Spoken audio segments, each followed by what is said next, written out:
You've been told that happiness comes from more money, more success, more approval. They told you once you have it all, you'll finally feel complete. But if that were true, why do so many people who seem to have it all still feel empty? Why do you still feel restless, anxious, and stuck in the endless cycle of wanting more, always searching for something that seems just out of reach? The truth is, happiness isn't something you chase. It's something you already have, buried deep within you. Buddhist wisdom has been teaching this for centuries, that you don't need to search for wholeness because it's already inside of you. You've been living with it, but you've forgotten. It's not about getting more. It's about realizing you are already complete, just as you are. Tonight, as you listen to this wisdom, something will change. Your mind will slow down. The weight on your shoulders will begin to lift. You'll feel the stillness inside you, like the calm after a storm. And when you wake up tomorrow, you'll see the world in a new light, clearer, more peaceful, more whole. This isn't just another audio to fall asleep to. This is a reminder that nothing is missing in your life. You are already whole. Are you ready to remember? Let's begin. As you settle deeper into the stillness of your mind, let's explore an idea that has the power to change how you see yourself and the world around you. It's an idea that touches the very core of who you are, reminding you that imperfection is not a flaw, but a reflection of the natural beauty of life. You've been taught that wholeness means being perfect, complete, flawless. But what if I told you that true beauty and completeness lie in the cracks, in the unfinished, and in the things you think are missing? This isn't a theory. It's an ancient truth rooted deeply in Buddhist philosophy and aesthetics. A truth that can free you from the constant struggle for more. At the heart of this wisdom lies the Japanese concept of wabi-sabi. This philosophy teaches us to embrace the beauty in imperfection, to find completeness in what seems incomplete. In a world obsessed with perfection, the perfect home, the perfect body, the perfect life, this may sound strange, but the more you explore this idea, the more you'll realize that it's the cracks, the unfinished edges, the worn-out surfaces that make everything truly beautiful. And these imperfections, they are not something to fix or hide. They are the essence of life itself, the proof that life is real, dynamic, and constantly evolving. The concept of wabi-sabi isn't just about appreciating objects. It's about seeing the world differently, about shifting your perspective and understanding that true wholeness comes not from filling the gaps, but from recognizing that the gaps themselves are part of the whole. It's the kind of insight that, when embraced, can change how you feel about yourself, your life, and your place in the world. Buddhism teaches us to accept impermanence, the fact that nothing stays the same forever. This includes not only the world around us, but also our bodies, our minds, and our experiences. Nothing is fixed, and that's where the beauty lies. The vase with a crack, the tree with a twisted trunk, the worn-out road that's been traveled 1,000 times. These things aren't less valuable because of their flaws. In fact, they are often far more beautiful because of them. Imperfection holds wisdom that perfection could never offer. In your life, you might feel the urge to always look for what's missing. You might believe that once you fix yourself, your life, or your circumstances, you'll finally feel complete. But what if completeness isn't something to be found through effort, achievement, or success? What if it's already there, in your imperfections, in your history, in your struggles? Just like the cracks in the pottery, your challenges and your flaws are part of what makes you whole. When you begin to look at life through the lens of wabi-sabi, you'll start to see that everything around you, everything about you, carries beauty in its imperfections. This philosophy teaches us to appreciate things as they are, not as we wish them to be. Everything you need to be whole is already inside you, even in the moments you feel incomplete or broken. In the world of wabi-sabi, nothing is ever truly broken. Instead, it's just waiting to reveal its true beauty. This view challenges everything society teaches us about perfection, success, and what it means to be enough. And by embracing this perspective, you'll find peace in the present moment as you learn to accept yourself completely, imperfections and all. Buddhism doesn't just stop at admiring imperfections in objects or people.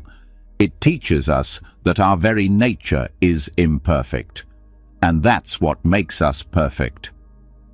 In many ways, these imperfections are signs of life. Think about the aging process, for example. As our bodies grow older, we develop wrinkles, scars, and changes that often make us feel insecure. But in Buddhism, aging is seen not as something to resist, but as a natural and beautiful process. Our wrinkles and scars tell the story of our lives, of the experiences we've lived through, of the lessons we've learned. They remind us that we are constantly evolving, just like the world around us. The idea of imperfection is not something we need to hide or feel ashamed of. Instead, it's a symbol of growth. In fact, the acceptance of imperfection is central to many Buddhist practices. The acceptance of the present moment, with all its flaws and difficulties, is a key component of mindfulness. Rather than wishing for things to be different or constantly striving for more, Buddhism encourages us to embrace the present as it is. We don't need to chase perfection because, in reality, there is no such thing.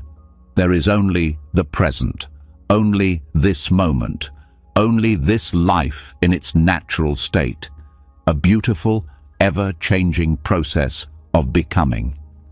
The idea of embracing imperfection can feel uncomfortable at first, especially if you're used to trying to control everything around you. It's natural to want to fix things, to make them better or perfect. But Buddhism teaches that this desire is rooted in a misunderstanding of what it means to be whole.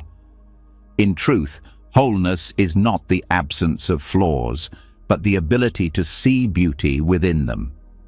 When you stop striving to fix everything and start accepting what is, you begin to experience the world in a way that brings peace. Take a moment to think about the objects or things in your life that seem imperfect. Maybe it's your favorite worn-out sweater, a chipped mug you've had for years, or even the creaky floorboards of your house. These things, though they may seem imperfect on the surface, carry a history. They've been with you through your experiences, your trials, your successes, and your failures. In Buddhism, this is what we call impermanence. Nothing is permanent, and that's what makes everything precious. The impermanence of things is a reminder to embrace life as it is, not as we wish it to be. By acknowledging the beauty of imperfection, we can cultivate a deeper sense of acceptance within ourselves. We start to see that we don't need to change who we are to feel complete. Rather than looking for happiness in external achievements or material possessions, we begin to understand that true fulfillment lies within. This realization is both freeing and liberating because it allows us to release the constant pressure to be perfect. Buddhism offers a radical shift in perspective, one that is especially needed in today's world, where so many of us are constantly told that we need to improve, evolve, or achieve more in order to feel worthy. But the truth is, you are worthy just as you are. The pursuit of perfection only adds stress and anxiety. It keeps you stuck in a cycle of not enough, always striving for something that can never truly satisfy. The beauty of imperfection shows us that there is nothing missing in your life, and that everything you need to feel whole is already within you. As you reflect on this wisdom, think about the ways in which your own life has been shaped by imperfection.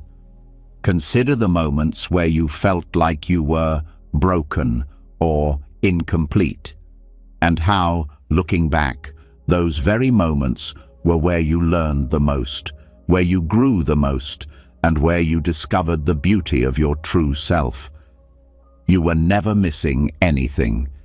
You were just waiting to realize that the cracks, the struggles, and the imperfections were part of the journey to understanding who you truly are.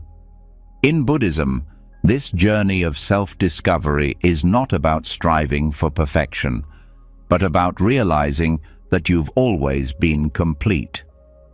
The path is not one of accumulation, but one of awareness. Awareness of the beauty, wisdom, and wholeness that is always present, even in what we perceive as flaws.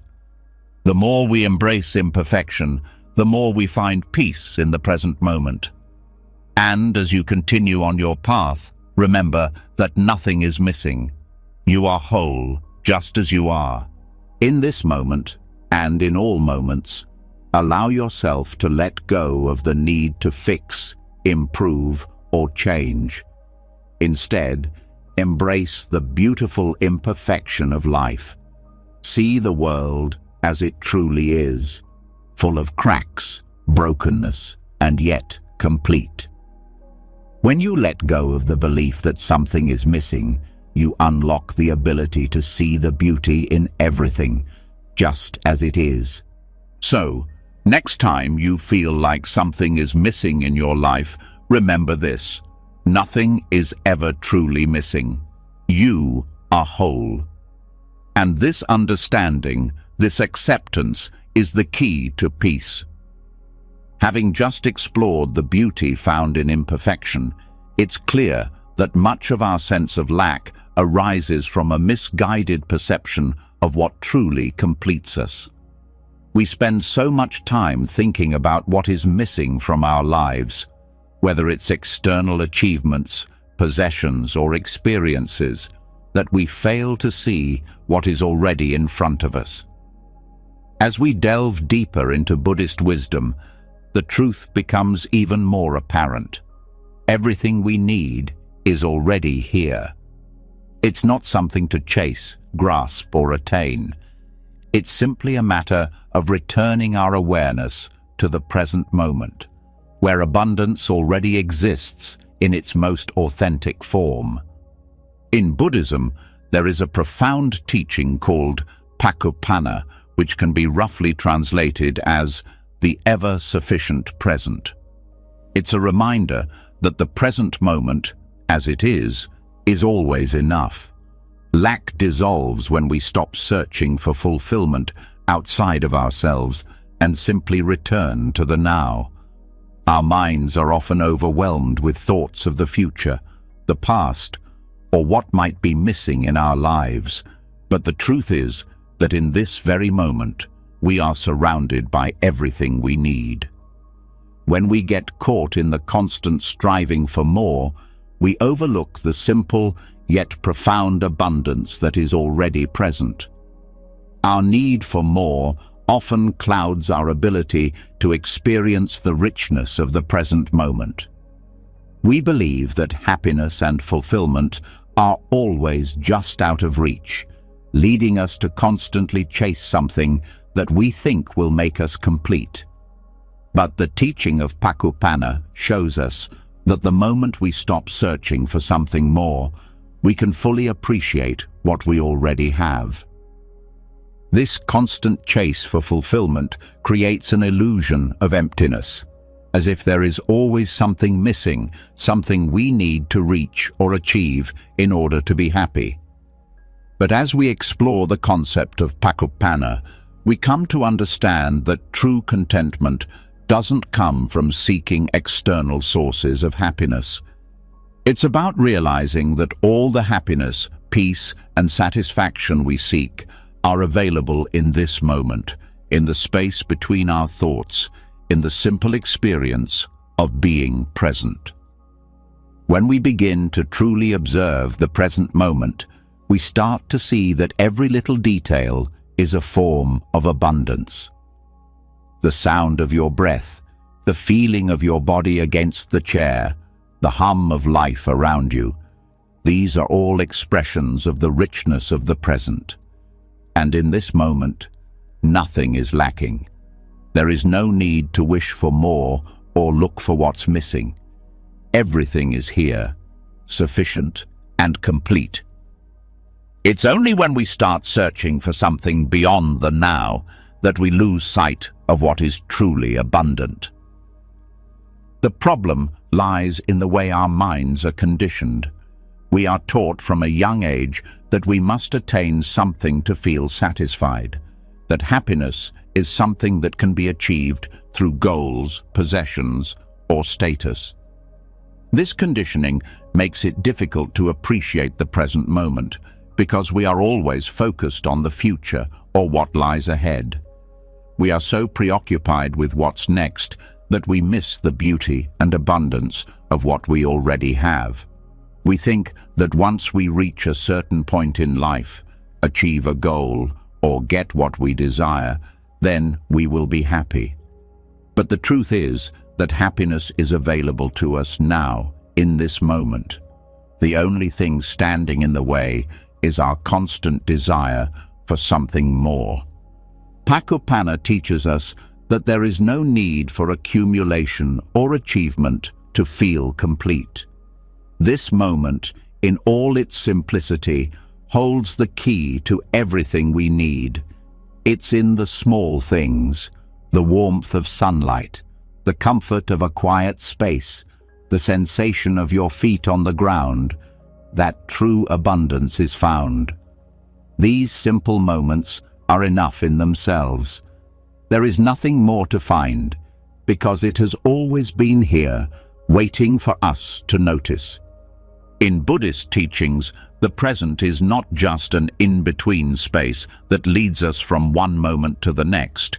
It is the only moment that truly exists. The past is a memory, the future is a projection, but the present is where life is happening, right here, right now. By cultivating an awareness of the present, we begin to see that everything we need to feel whole, fulfilled, and content is available to us in this very moment. The belief that something is missing is simply an illusion created by our minds, and when we drop this illusion, we open ourselves to the truth of abundance.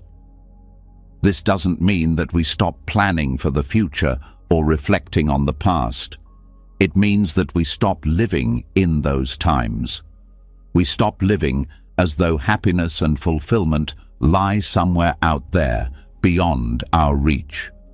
When we return to the present, we find that everything we need to be whole is already here. And it's not just about accepting what is happening right now, it's about seeing the richness, the depth, and the completeness of this moment. The practice of mindfulness, which is deeply embedded in Buddhist teachings, is all about training our minds to fully engage with the present. This doesn't mean forcing our minds to be still or trying to stop thoughts.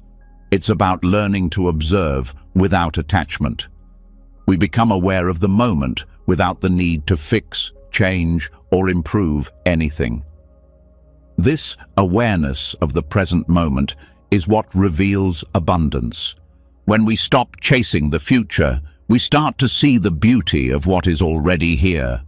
This shift in perspective is transformative. As you cultivate mindfulness and learn to return to the present, you will begin to realize that the struggle for more money, more success, more recognition, is a distraction. These things are not the sources of true happiness. In fact, they often pull us away from what is truly meaningful. The abundance we are searching for isn't hidden somewhere in the future. It's here, in the simplicity of the present moment. And once we come to this realization, something profound happens. The need to fill our lives with more disappears. The need to prove ourselves, to chase after things, vanishes. Instead, we begin to experience the peace of being. We learn to appreciate the simplicity of life, and through this appreciation, we uncover an abundance that has always been there. We stop thinking of the present as something that needs to be fixed or improved, and start seeing it as something that is whole, complete, and enough. The concept of Pakapana isn't just about the present moment. It's about our relationship to time itself. When we are always focused on the future or the past, we lose touch with the now. But the present is where life truly unfolds. By returning to the present, we reconnect with what is real, and in doing so, we discover that everything we need is already within us. The endless pursuit of more, of something outside of ourselves, fades away, and we find that we are already abundant. As you reflect on this idea, notice how much of your energy goes towards seeking something in the future. Whether it's a new project, a new possession, or a new milestone, we often convince ourselves that these things will make us happy. But in truth, when we become present and fully aware of the moment, we realize that nothing is missing. Everything that truly matters is already here. The present moment, in all its simplicity, is enough, and when we cultivate awareness of it, we unlock a deeper sense of peace and contentment. We stop looking for fulfillment outside of ourselves and begin to experience the world exactly as it is, perfect, abundant, and complete. As you move forward in your life, remember that there is no need to constantly search for something more. The abundance you are seeking is already here in the present moment. When you return to this moment, you will realize that you have everything you need. The present moment is not something to wait for. It is the only moment you need. As we journey deeper into understanding the essence of our existence, we begin to see that the concept of emptiness is not something to fear or resist. In fact, it holds the key to liberation, peace, and true understanding. Just like we've explored the abundance of the present moment, where we realize that there is nothing missing, the next step in this realization is grasping the profound Buddhist concept of shunyata, emptiness. This isn't the emptiness of a void or nothingness. Instead, it is the emptiness that reveals the fullness of life itself. It's the paradox that nothing missing and nothing permanent are in fact expressions of the same truth, the truth of impermanence, interdependence, and the constant unfolding of life. The concept of emptiness in Buddhism is often misunderstood. At first glance, emptiness may seem like a lack of something, a void, an absence. But in reality, it's the absence of fixed, permanent, or unchanging nature. And when we begin to truly understand this, we start to see that what we once thought was missing is actually the essence of all that is present. Emptiness is not the absence of being or existence. It's the realization that all things are fluid, interconnected, and constantly changing, and in this very change lies their completeness. This insight is not easy to grasp because it challenges everything we've been conditioned to believe about ourselves, the world, and our existence. We live in a society that values certainty, permanence, and control. We're taught to believe that happiness, peace, and fulfillment come from achieving stability, from holding on to things, relationships, possessions, status, or even our own identity. The desire to hold on is driven by the belief that without it, we will feel lost, incomplete, or even unworthy. But Buddhism teaches us that the more we hold on, the more we actually create the very sense of lack we fear. When we begin to understand emptiness as a freedom from fixed identity and rigid forms, we liberate ourselves from the suffering that comes with attachment. This realization frees us from the constant pressure to acquire, possess, and protect things that we believe define us. The more we let go, the more we begin to experience the fullness of life in ways we never thought possible. The teachings on Shunyata point out that everything in life, every object, every person, every experience, is empty of inherent, permanent existence. This does not mean that they are without substance, but rather that their nature is not fixed. They are constantly changing, evolving, and interdependent. This emptiness is a kind of freedom because it shows us that nothing is permanent. Nothing is meant to stay the same forever. Every experience, good or bad, is part of a natural flow, and when we stop clinging to the idea of permanence, we can embrace life just as it is. The realization of emptiness begins with seeing that we, too, are not fixed or permanent. We are constantly changing in our thoughts, our emotions, our bodies.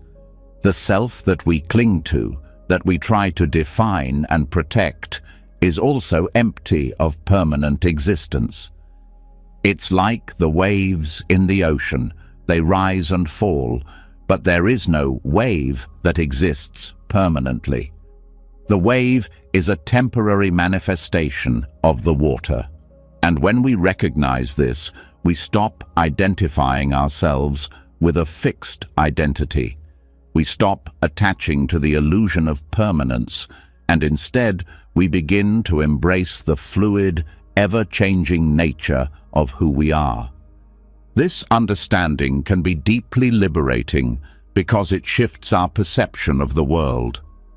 We no longer see ourselves as isolated, separate beings, but as part of an interconnected web of existence. We are not separate from others, from nature, or from the universe.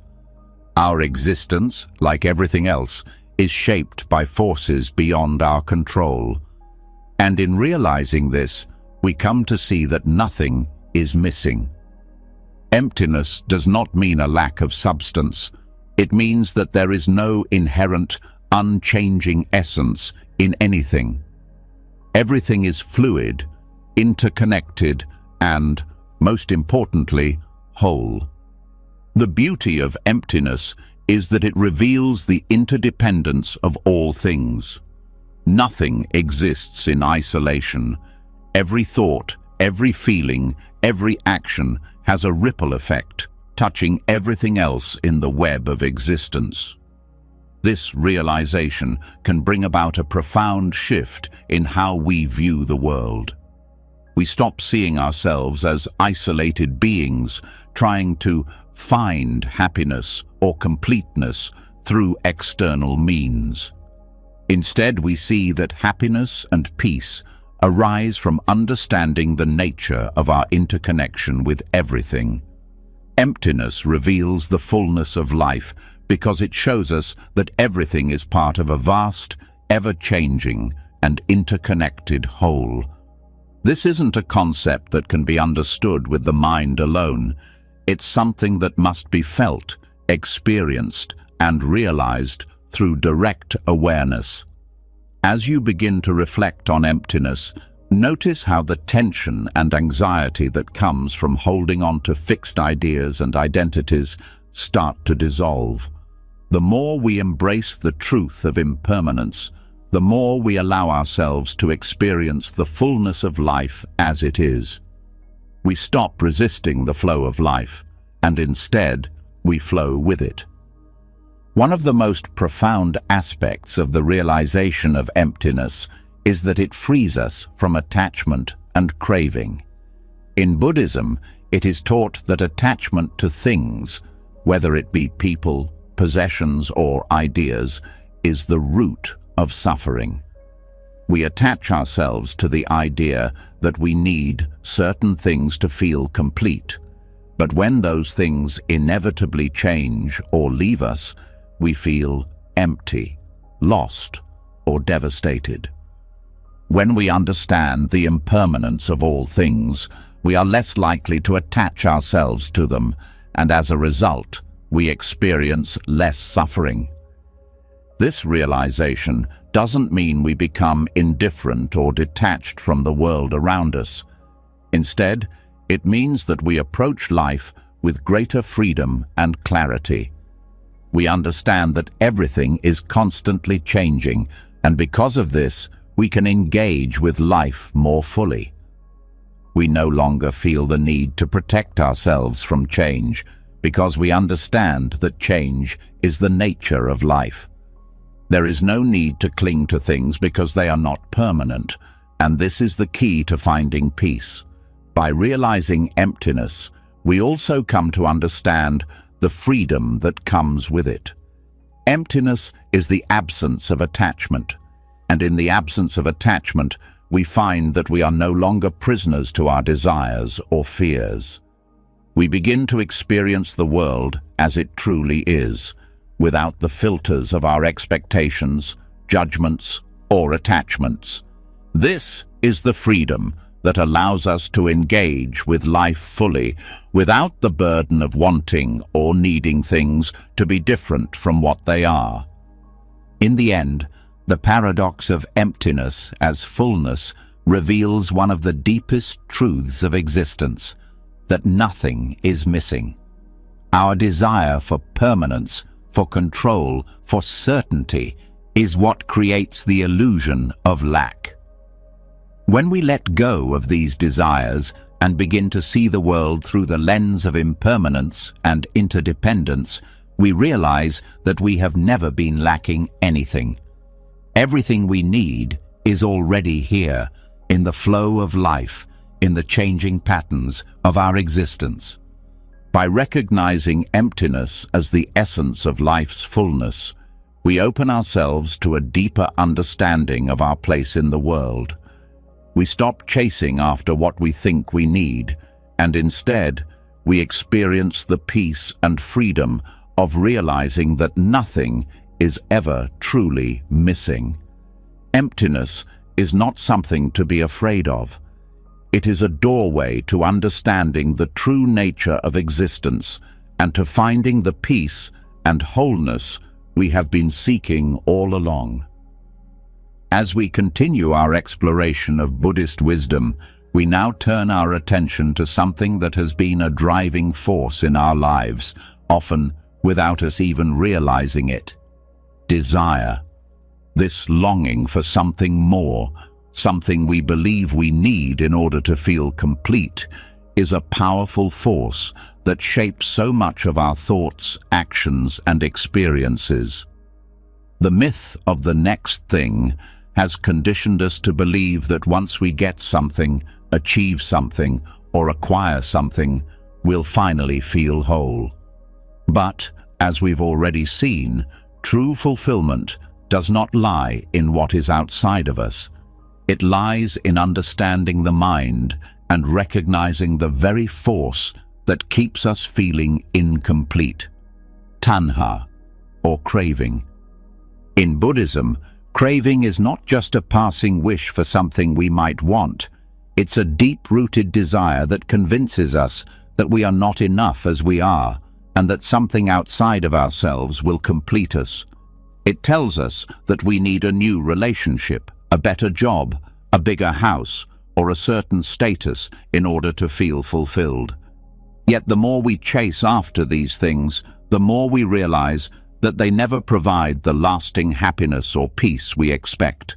Instead, they often lead us right back to the same place, feeling restless, anxious, and unfulfilled. The root of this is the belief in the myth of the next thing. It's the idea that once we achieve or obtain something else, everything will be better. This myth keeps us in a constant state of wanting, always looking ahead to the next thing, the next milestone, the next desire. And each time we think we're getting closer, we find that the satisfaction is fleeting. This is where tanha plays a role. It leads us to believe that fulfillment is always just out of reach, that something external to us is what we need to feel whole. The problem with this myth is that desire can never truly satisfy us, because it always leads to the next desire. Once one craving is fulfilled, another one takes its place. It's a never-ending cycle of seeking, attaining, and then seeking again. This is the very nature of craving.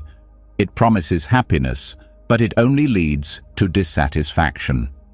The Buddha understood this very well, and through his teachings he showed us that the path to true peace does not lie in the pursuit of endless desires, but in recognizing the futility of this pursuit.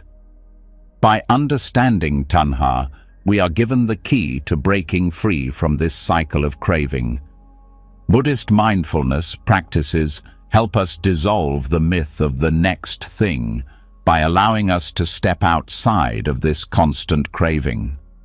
When we practice mindfulness, we learn to observe our thoughts and desires without becoming attached to them. We start to notice how often we think that something else will make us happy, how often we believe that the next achievement or possession will finally fill the emptiness we feel. But mindfulness shows us that this emptiness is not something to be filled by external things. It is a natural part of the human experience that arises when we forget to connect with the present moment and our true selves. Mindfulness is not about denying our desires or pretending they don't exist. Instead, it's about becoming aware of the ways in which craving shapes our lives. We begin to notice the patterns of our minds, how easily we become consumed by the idea that we need something more to be happy. In recognizing this, we can begin to see how these desires are often rooted in fear, insecurity, or the belief that we are not enough as we are. By seeing these desires for what they truly are, we begin to unravel their hold over us. When we bring awareness to our cravings, we begin to see that they are not the solutions to our problems, but rather the cause of our suffering. Craving leads us to look for happiness outside of ourselves, but it never allows us to find it. The more we try to satisfy it, the more it deepens our sense of emptiness. However, when we realize this truth, something shifts within us. We start to let go of the need for the next thing and instead learn to appreciate the moment we're in, exactly as it is. Through mindfulness, we learn that true fulfillment doesn't come from obtaining anything external. Instead, it comes from returning to the present moment and recognizing that nothing is missing. Our desire for the next thing can only be dissolved by seeing through its illusion, by understanding that happiness is not a future goal, but something we can experience right now. This doesn't mean we stop striving or working toward our goals. It simply means that we no longer attach our happiness or peace to these things. We no longer believe that the next thing will bring us the satisfaction we seek.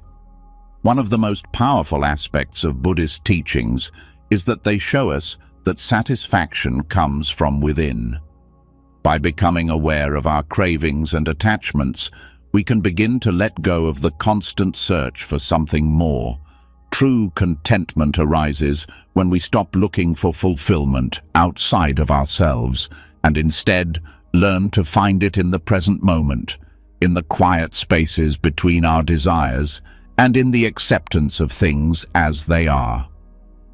The key here is not to deny ourselves the things we want or desire, but to change our relationship with them. We don't need to reject our desires or push them away. We simply need to see them clearly and understand that they do not define us. By observing our cravings without attachment, we can begin to appreciate the impermanence of everything, the understanding that nothing will ever fully satisfy us in a lasting way, and that this is okay. It is in this acceptance that we begin to find peace. The more we practice mindfulness, the more we come to realize that the next thing is not the answer. When we stop chasing external fulfillment, we create space for something far deeper and more lasting: inner peace, clarity, and contentment. By letting go of the myth of the next thing, we stop using our desires as a distraction and instead allow ourselves to rest in the fullness of the present moment. In Buddhism, desire is seen as a form of suffering because it keeps us trapped in a cycle of endless wanting. But when we become aware of this cycle, we break free. We start to see that true happiness does not lie in the next goal, the next achievement, or the next possession. It lies in the acceptance of the present moment and the release of the need for more. When we let go of the myth of the next thing, we begin to experience life as it is, full, rich, and complete. Understanding tanha and the myth of the next thing is a powerful way to transform our relationship with desire. It helps us to break free from the cycle of craving and to find peace in the present moment. By practicing mindfulness and becoming aware of our desires, we learn to see them for what they are, temporary and ultimately unfulfilling. The more we understand this, the less power craving has over us.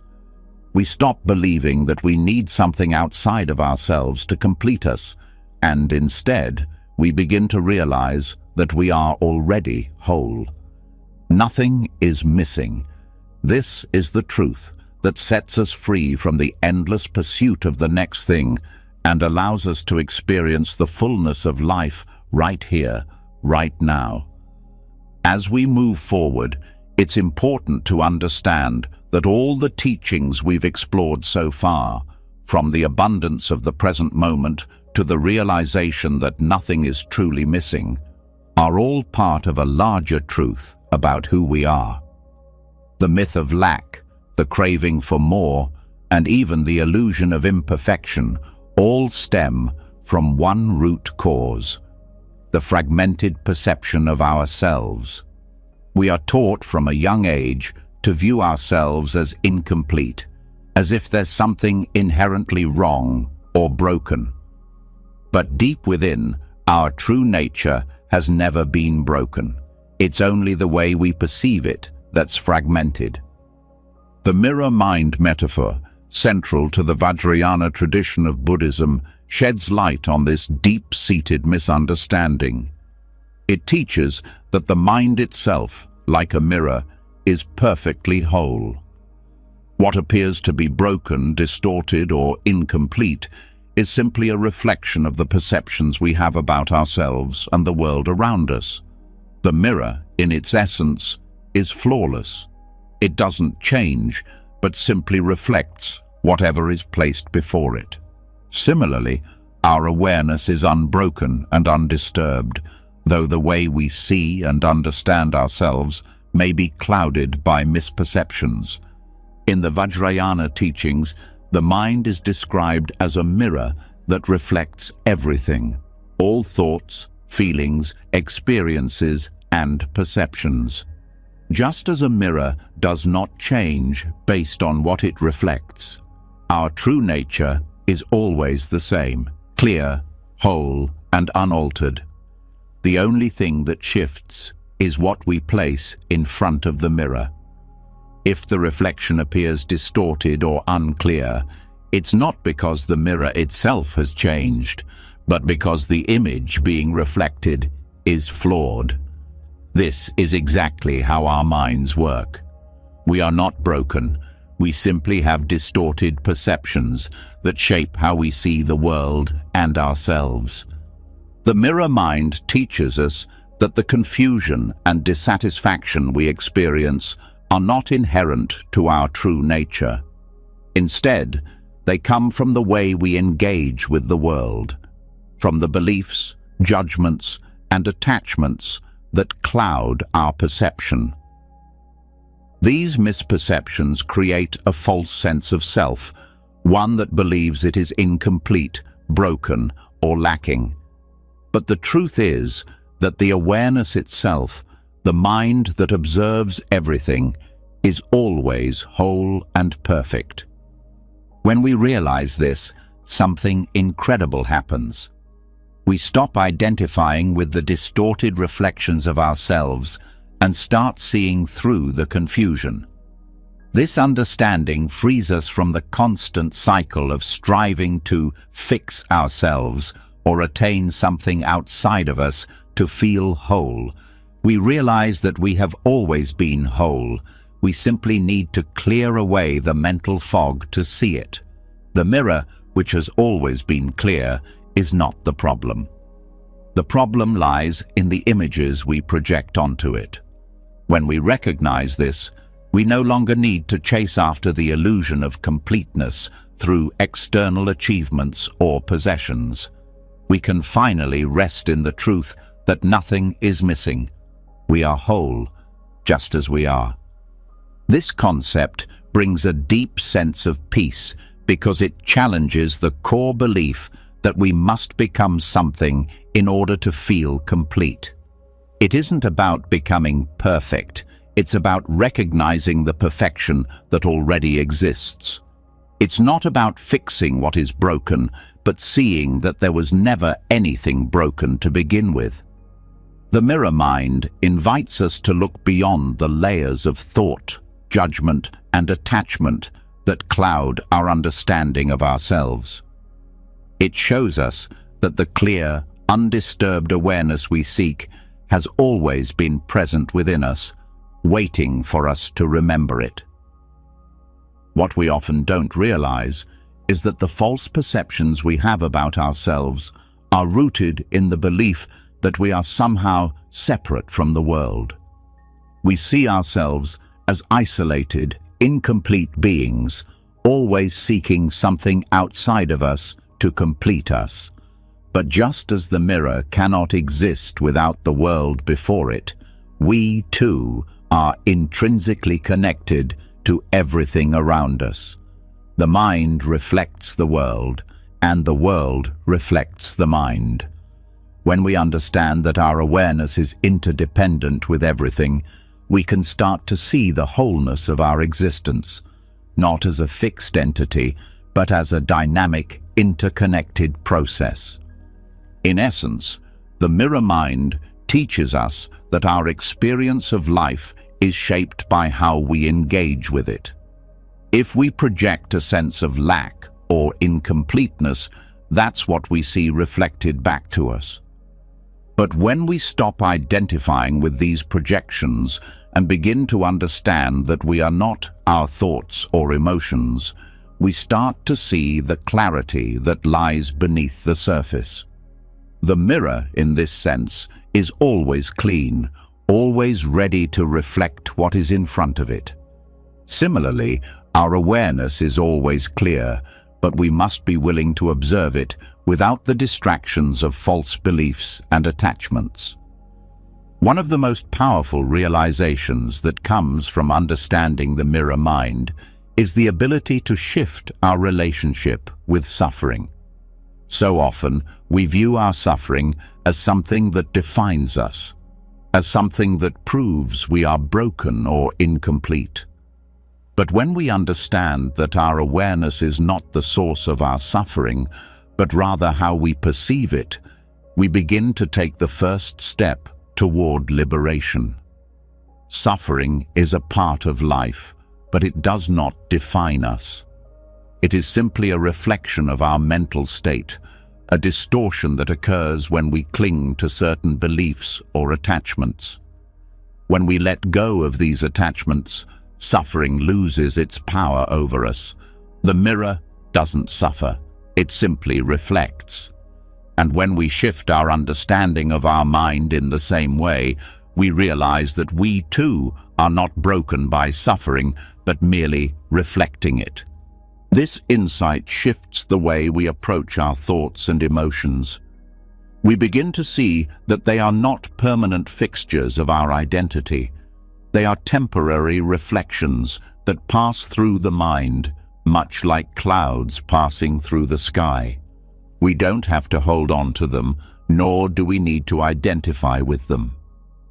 Instead, we can observe them with a sense of detachment, understanding that they do not define us. The more we practice this, the clearer our minds become, and the more we recognize that the reflection is not the reality. The reality is the mind itself, the clear, undisturbed awareness that is always present. When we engage in this practice, we also begin to release the need for external validation. Much of the pain we experience comes from the belief that we are only worthy or complete if others recognize our worth. This creates an endless cycle of seeking approval and acceptance from the outside world, which only reinforces the belief that we are incomplete. But the mirror mind shows us that our worth and completeness are not dependent on the reflections of others. Just as a mirror does not need anyone to validate its reflection, we do not need external approval to feel whole.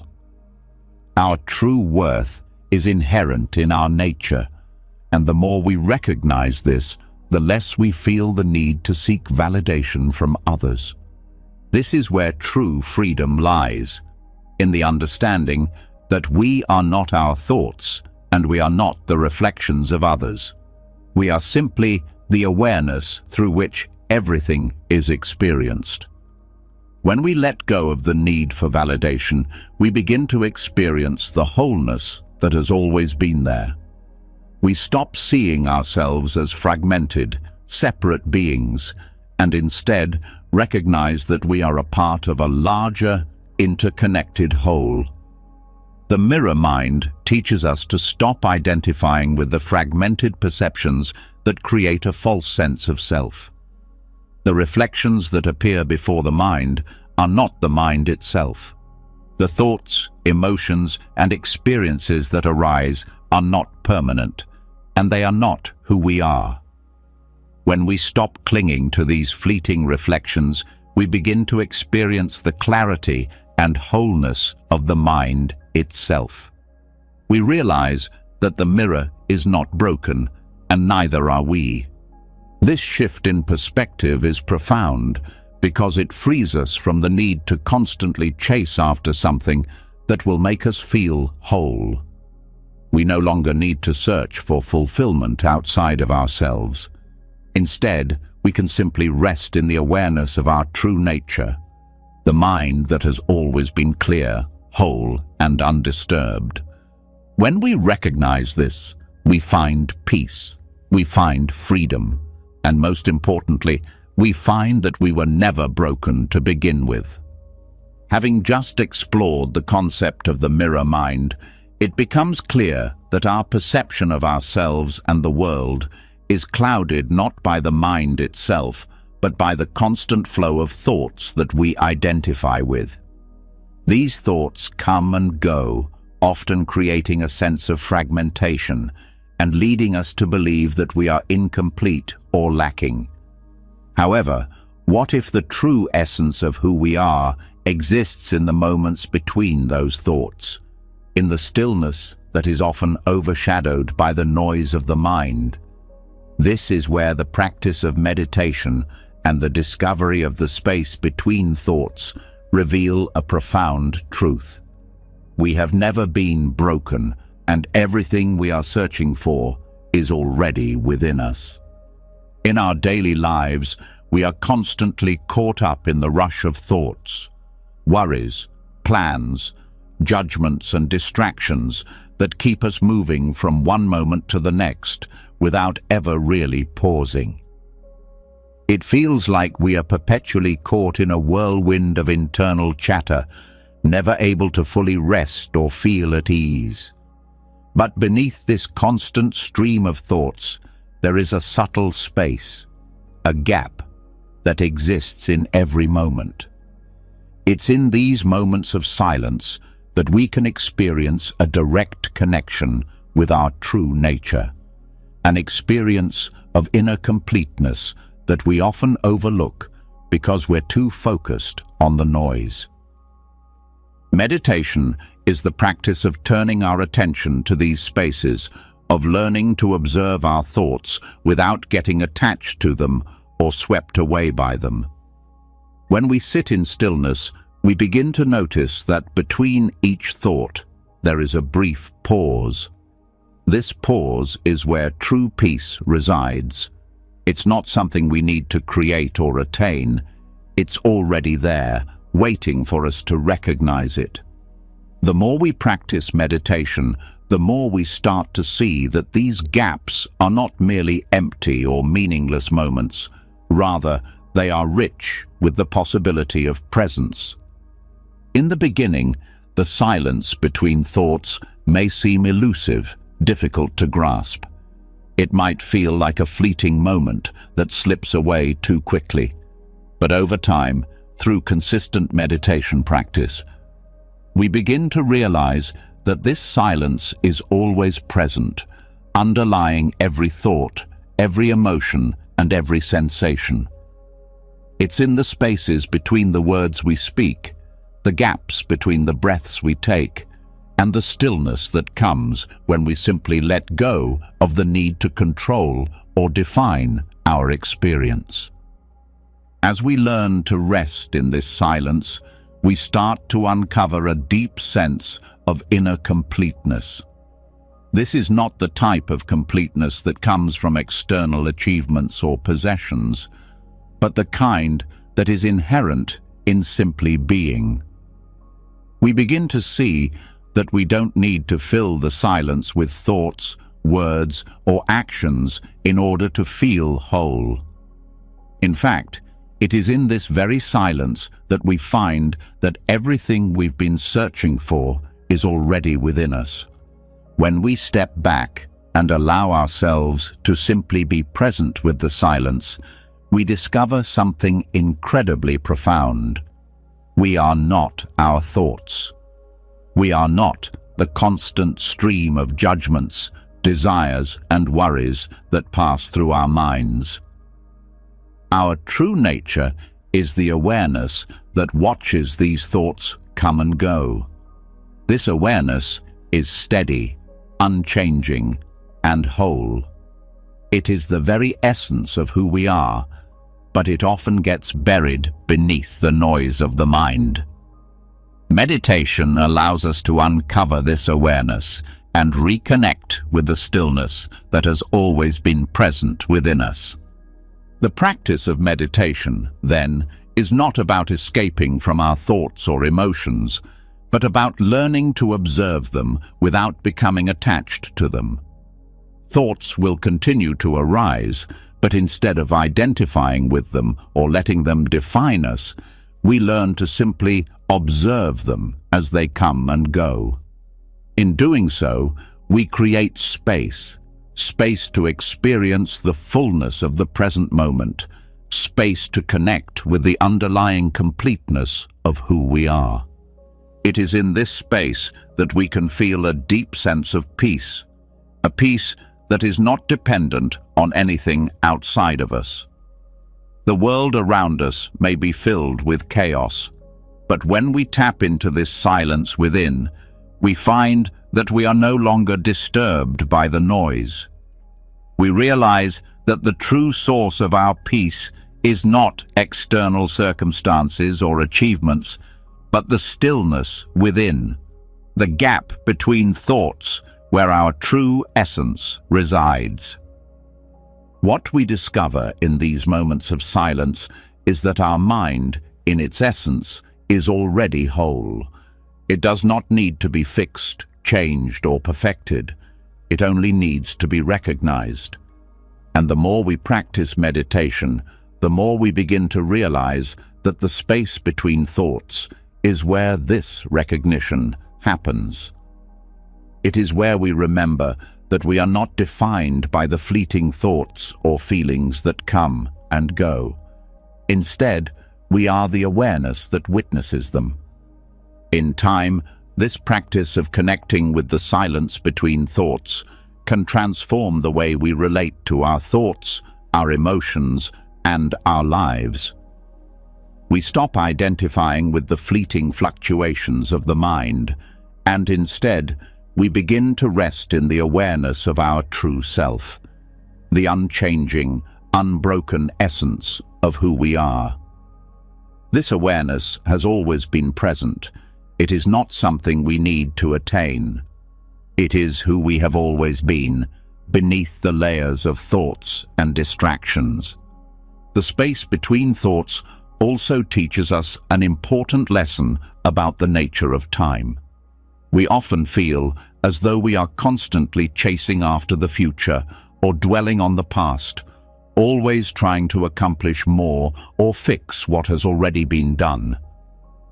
But when we connect with the silence, we realize that time is not something we need to grasp or control. In the present moment, there is no past or future, only the now. It is in this timelessness that we can experience a deep sense of freedom, because we no longer feel the need to rush or worry. We realize that everything is unfolding as it should, and that we are part of this unfolding, not separate from it. This understanding of time, coupled with the silence between thoughts, allows us to let go of our constant striving. We no longer feel the need to fill every moment with activity or thought. Instead, we learn to simply be present with whatever is arising, without judgment or expectation. In this state of presence, we experience a profound sense of wholeness and peace, because we are no longer fragmented by the past or future. We are simply living in the moment, fully aware and at ease. Over time, as we cultivate this awareness of the silence between thoughts, we begin to notice that we are more grounded, more present, and less affected by the fluctuations of our thoughts and emotions. We no longer feel as though we are at the mercy of our minds, but instead we realize that we have the ability to rest in the stillness and experience a sense of deep fulfillment and completeness. This is not a fleeting happiness that depends on external conditions, but a lasting peace that comes from recognizing our true nature. In essence, the silence between thoughts is a direct experience of the wholeness that we have always sought. It is not something we need to achieve, but something we can access right now, in this very moment. By letting go of the need to fill the silence with thoughts or distractions, we make space for the deeper truth of who we are to emerge. We realize that we have never been incomplete. We have always been whole. As we've uncovered the profound silence that exists between our thoughts and the unbroken awareness within us, it's clear that true fulfillment doesn't lie in grandiose achievements or moments of extraordinary insight. In fact, it's often in the most ordinary, everyday actions that we encounter the deepest sense of peace and clarity. This understanding shifts the way we view our lives. We stop searching for enlightenment in the distant future and instead begin to realize that the present moment, in all its simplicity, is where true wisdom and contentment can be found. The teachings of sati, or mindfulness, remind us that enlightenment isn't reserved for extraordinary experiences, but for the quiet, everyday moments that make up our lives. The simple act of washing a dish, walking a step, or even sitting quietly is an opportunity to connect with the present moment. So often, we overlook these mundane tasks, thinking that true fulfillment lies somewhere else, in the future or in a distant pursuit. But mindfulness invites us to see that every moment, no matter how simple or routine, is a doorway to peace, insight, and wholeness. Mindfulness doesn't require us to escape our lives or seek out extraordinary events. Instead, it invites us to fully engage with whatever is in front of us, no matter how small or insignificant it may seem. It teaches us to be present with what is happening right now, without judgment or distraction. Whether we are washing dishes, taking a walk, or eating a meal, these everyday actions can become profound moments of connection, where we experience life exactly as it is, free from the need to change or escape. The beauty of mindfulness lies in its simplicity. It's not about creating a special state of mind or searching for deep, transcendental experiences. It's about noticing and appreciating the present as it is. When we practice mindfulness, we start to see the depth and richness in everything around us. We notice the texture of the soap as we wash a dish, the rhythm of our breath as we walk, the taste of food as we eat.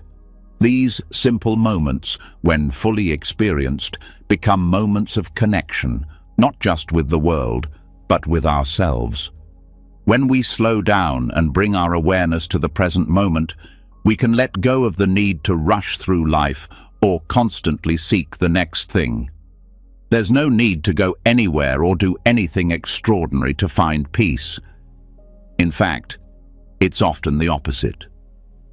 The more we focus on the present, on what's happening right now, the more we discover that true fulfillment doesn't come from external achievements, but from the simple act of being present with whatever is in front of us. It's easy to dismiss the everyday tasks as unimportant, but in doing so, we miss the opportunity to truly live. Life doesn't happen in grand moments of excitement or dramatic achievements. It happens in the small, ordinary moments that fill our day. These moments, when experienced fully and with mindfulness, carry with them the potential for profound wisdom. The act of washing dishes, for example, can become a moment of awareness, not just of the task at hand, but of our mind, our breath, and our connection to the present moment. It's not about how well we wash the dish, but about how we engage with the dishwashing itself with full awareness.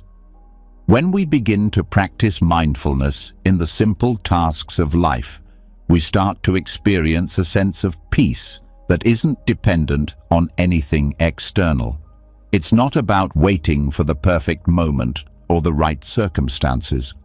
It's about realizing that every moment is the perfect moment for mindfulness, and every action is an opportunity to reconnect with our true nature.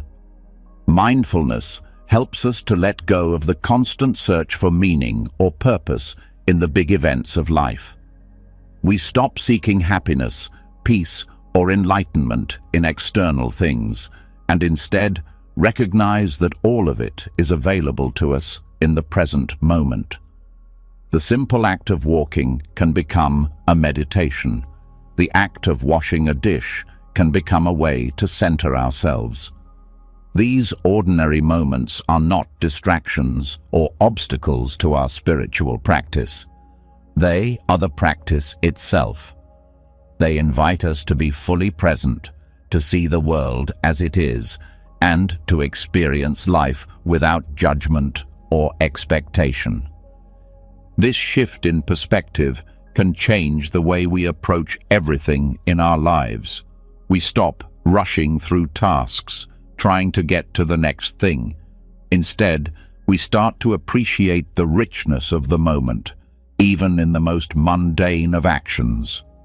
Mindfulness transforms our experience of life, allowing us to live more fully, more completely, and with a deeper sense of peace.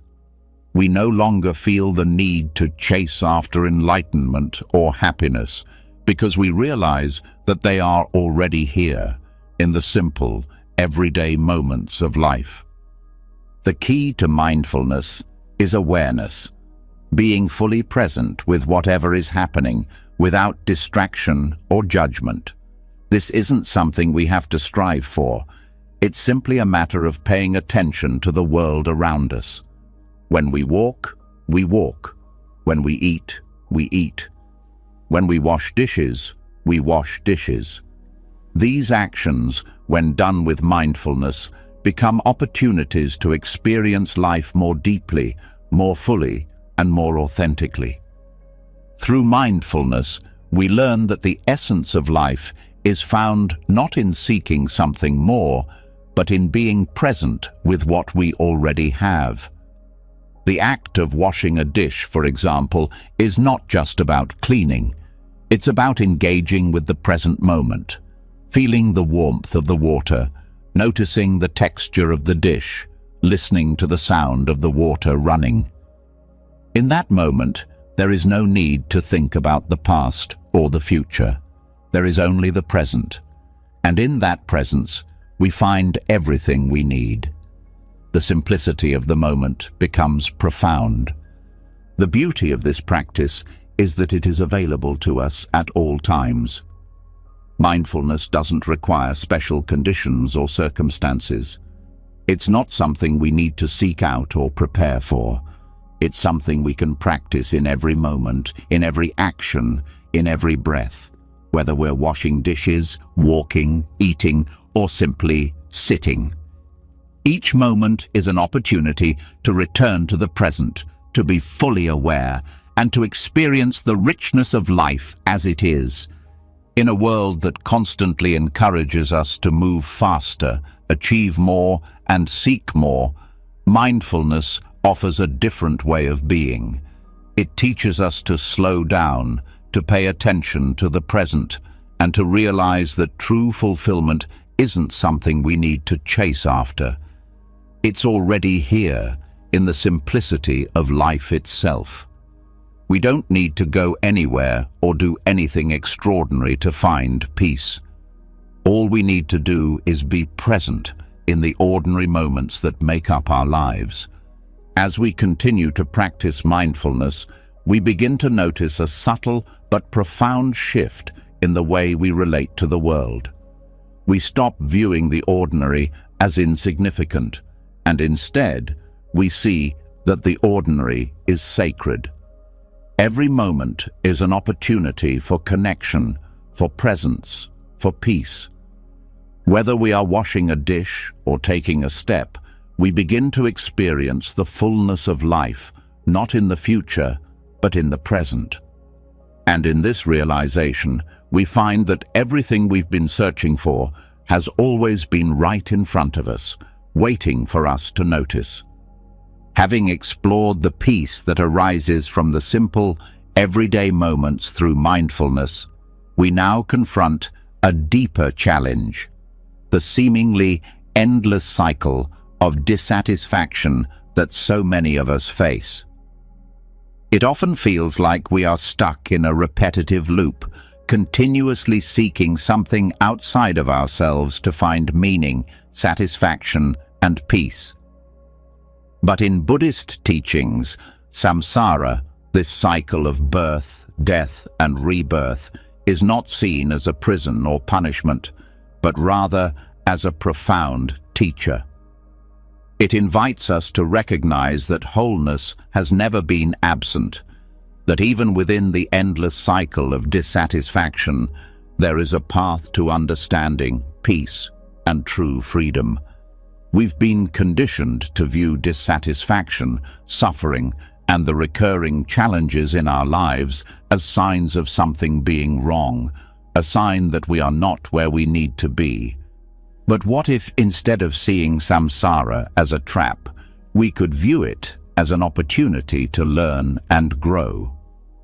In Buddhism, samsara is not the absence of meaning or peace, but the very condition that provides the teachings to help us understand the truth of impermanence and the illusion of attachment.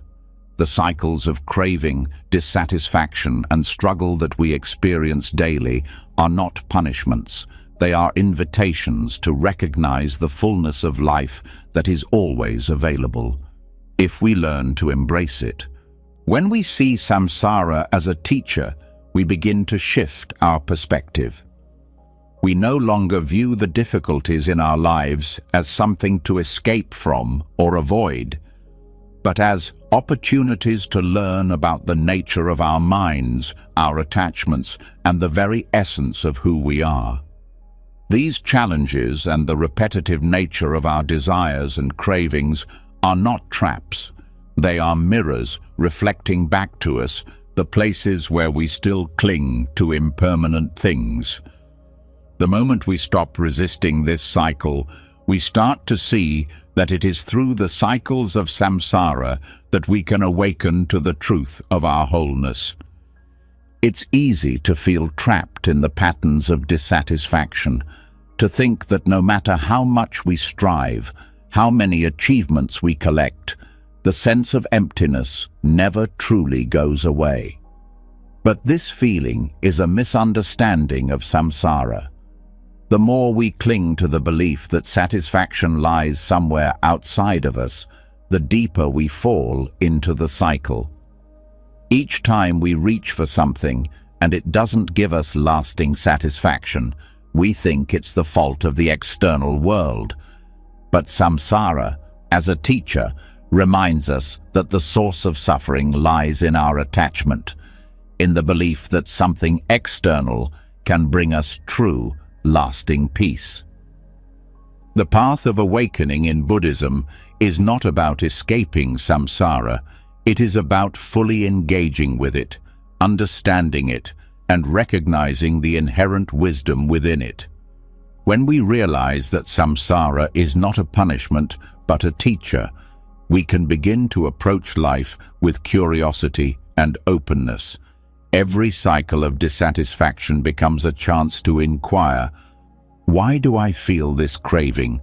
What am I really seeking? The cycles of samsara are an invitation to look more deeply into our desires, our attachments, and the root causes of our suffering. And as we do, we come closer to understanding that true peace does not come from fulfilling these desires, but from letting go of the illusion that these desires can ever lead us to lasting happiness. Samsara teaches us that life is cyclical, constantly moving, shifting, and changing. When we try to hold on to things, when we seek permanence in a world that is by nature impermanent, we inevitably find ourselves frustrated, dissatisfied, and confused. But instead of falling into despair over the endless cycle, we can recognize that samsara is the very condition that reveals the truth of impermanence. Everything, our emotions, our relationships, our possessions, will eventually change. This is the law of the universe, and it is in accepting this impermanence that we find peace.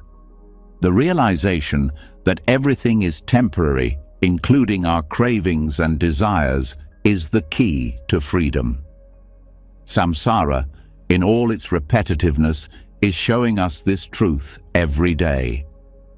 The greatest lesson samsara offers is that we do not need to escape it. We are already free.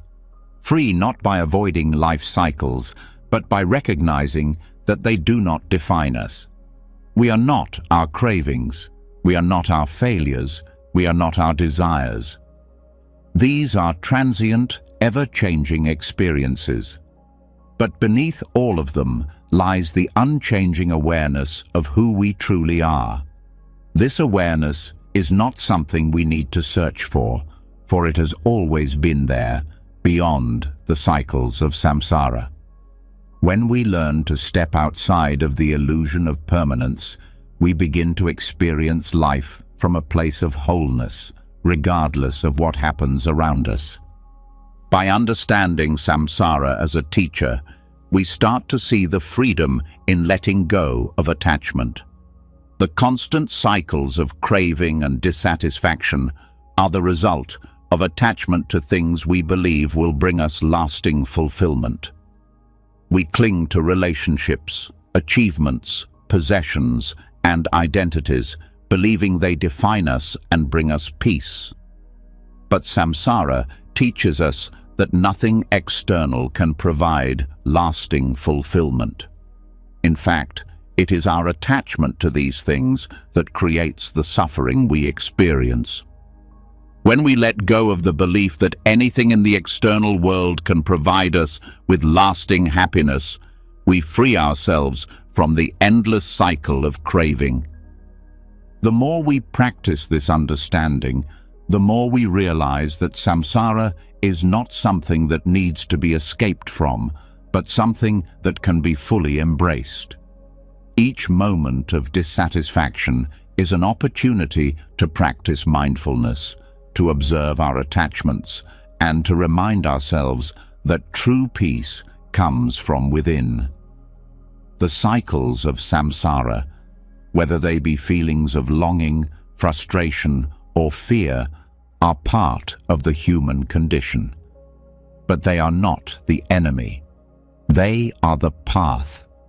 They are the guideposts that show us where we are still holding on, where we are still trapped in the illusion that something outside of us will make us complete.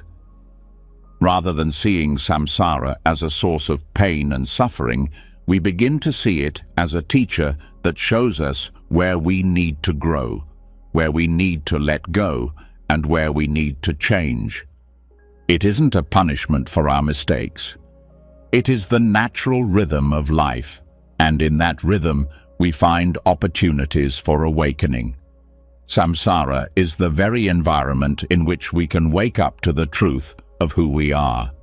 The more we understand samsara, the less we fear it. We stop looking for a way out and start engaging with the present moment as it is.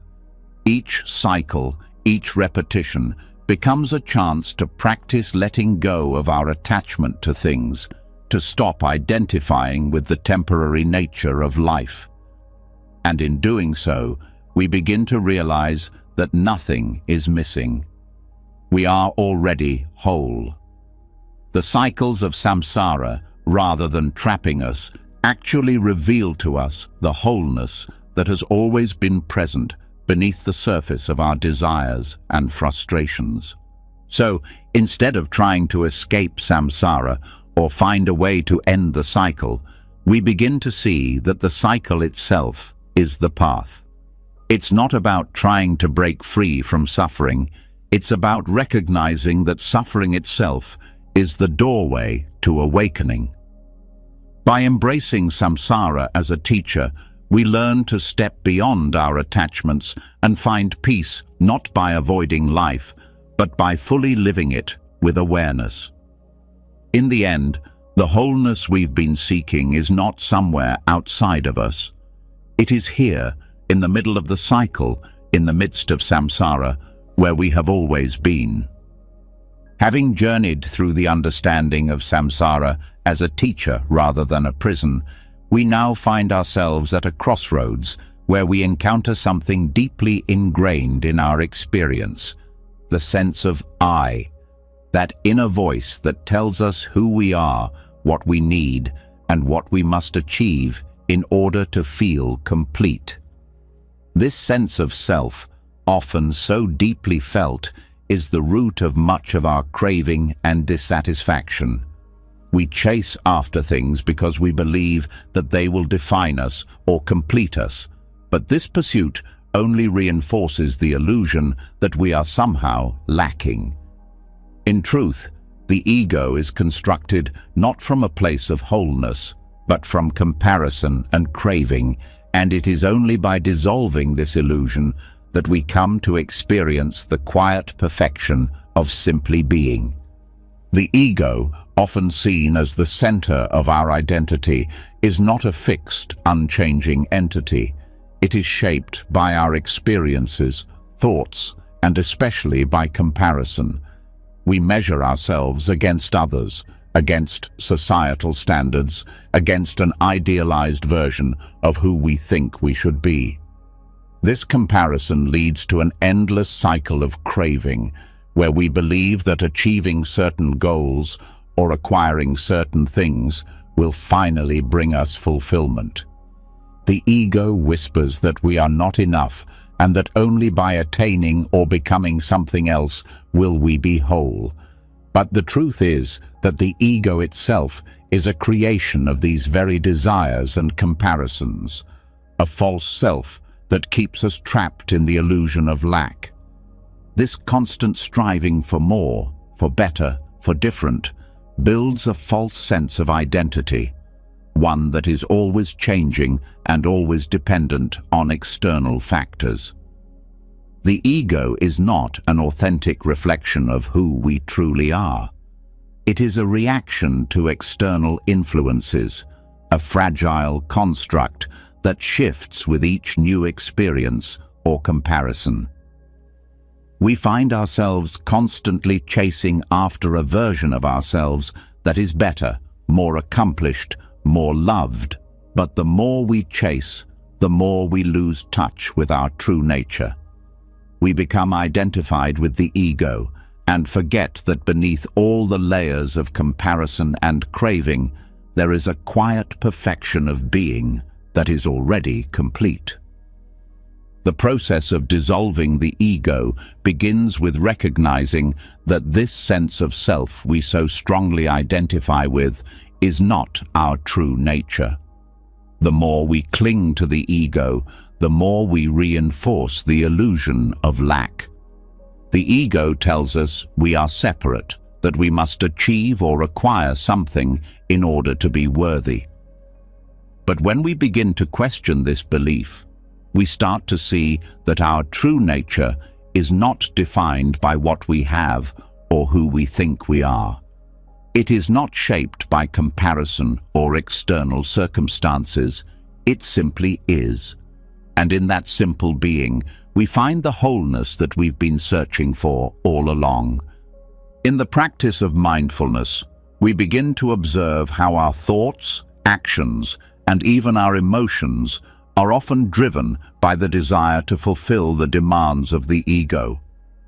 We notice how easily we compare ourselves to others and how these comparisons fuel our cravings.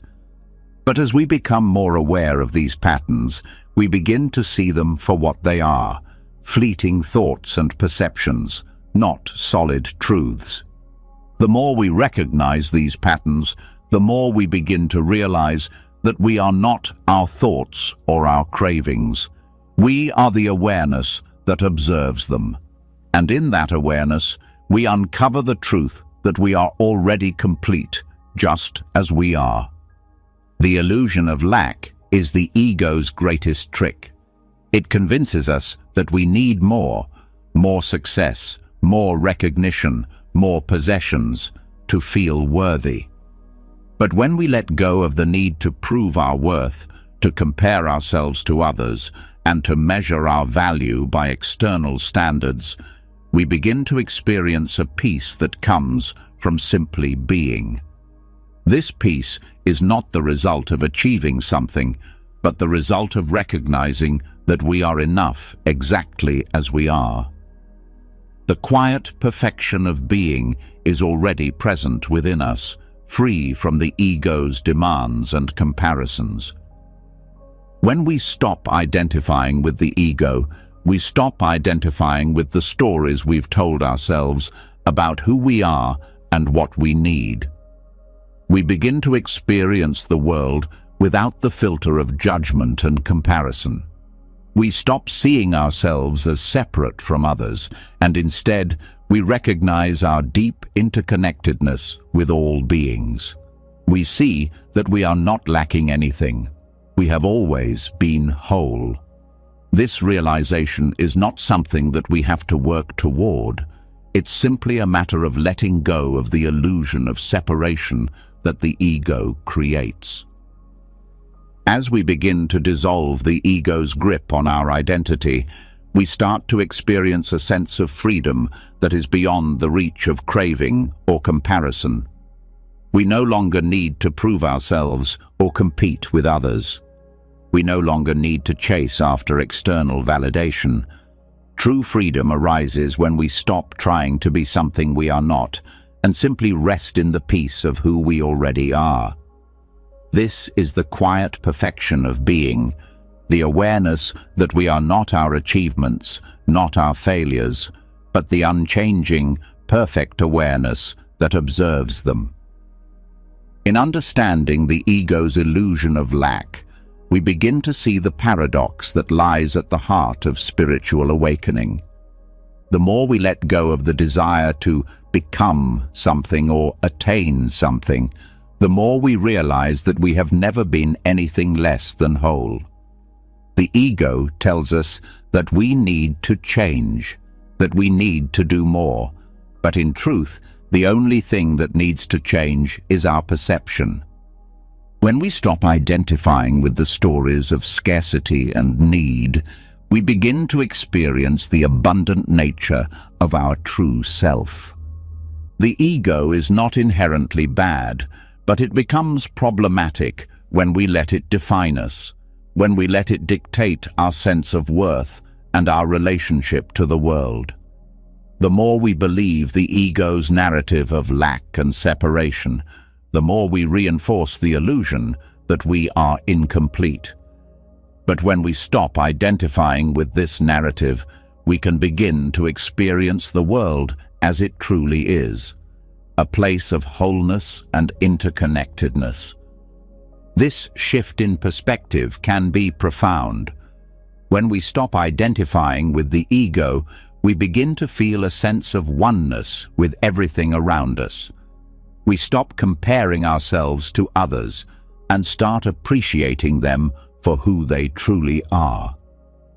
We stop trying to prove ourselves to the world and start simply being.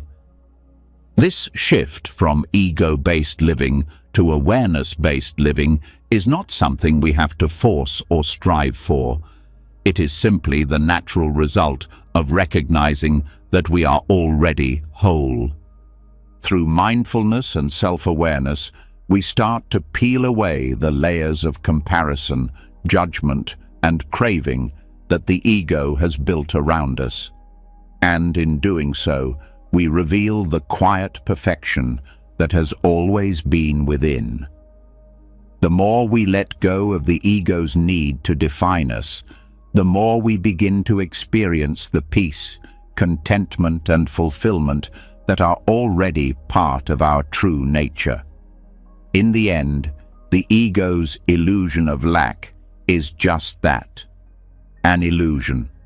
Once we see through it, we discover that we have never been lacking anything. We are already perfect, just as we are. As we begin to dissolve the illusion of the ego and experience the quiet perfection of being, we step into a deeper understanding of ourselves and our connection to the world.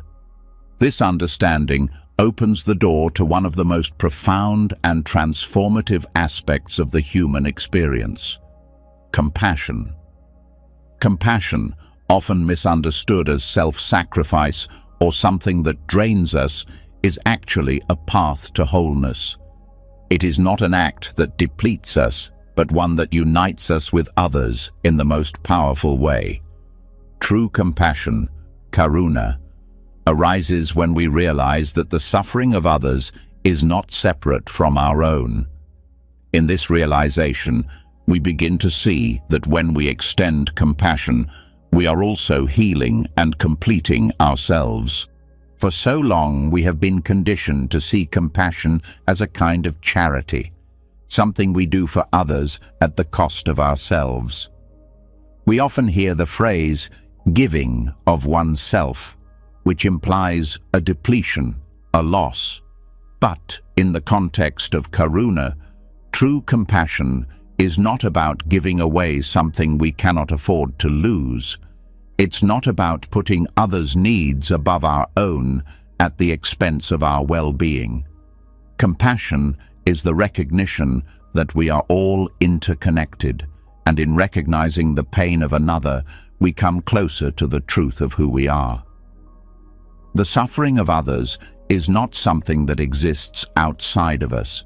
It is something that reflects our own struggles, our own humanity. And in acknowledging this, we begin to experience a profound sense of wholeness and unity. This shift in understanding changes the way we approach compassion.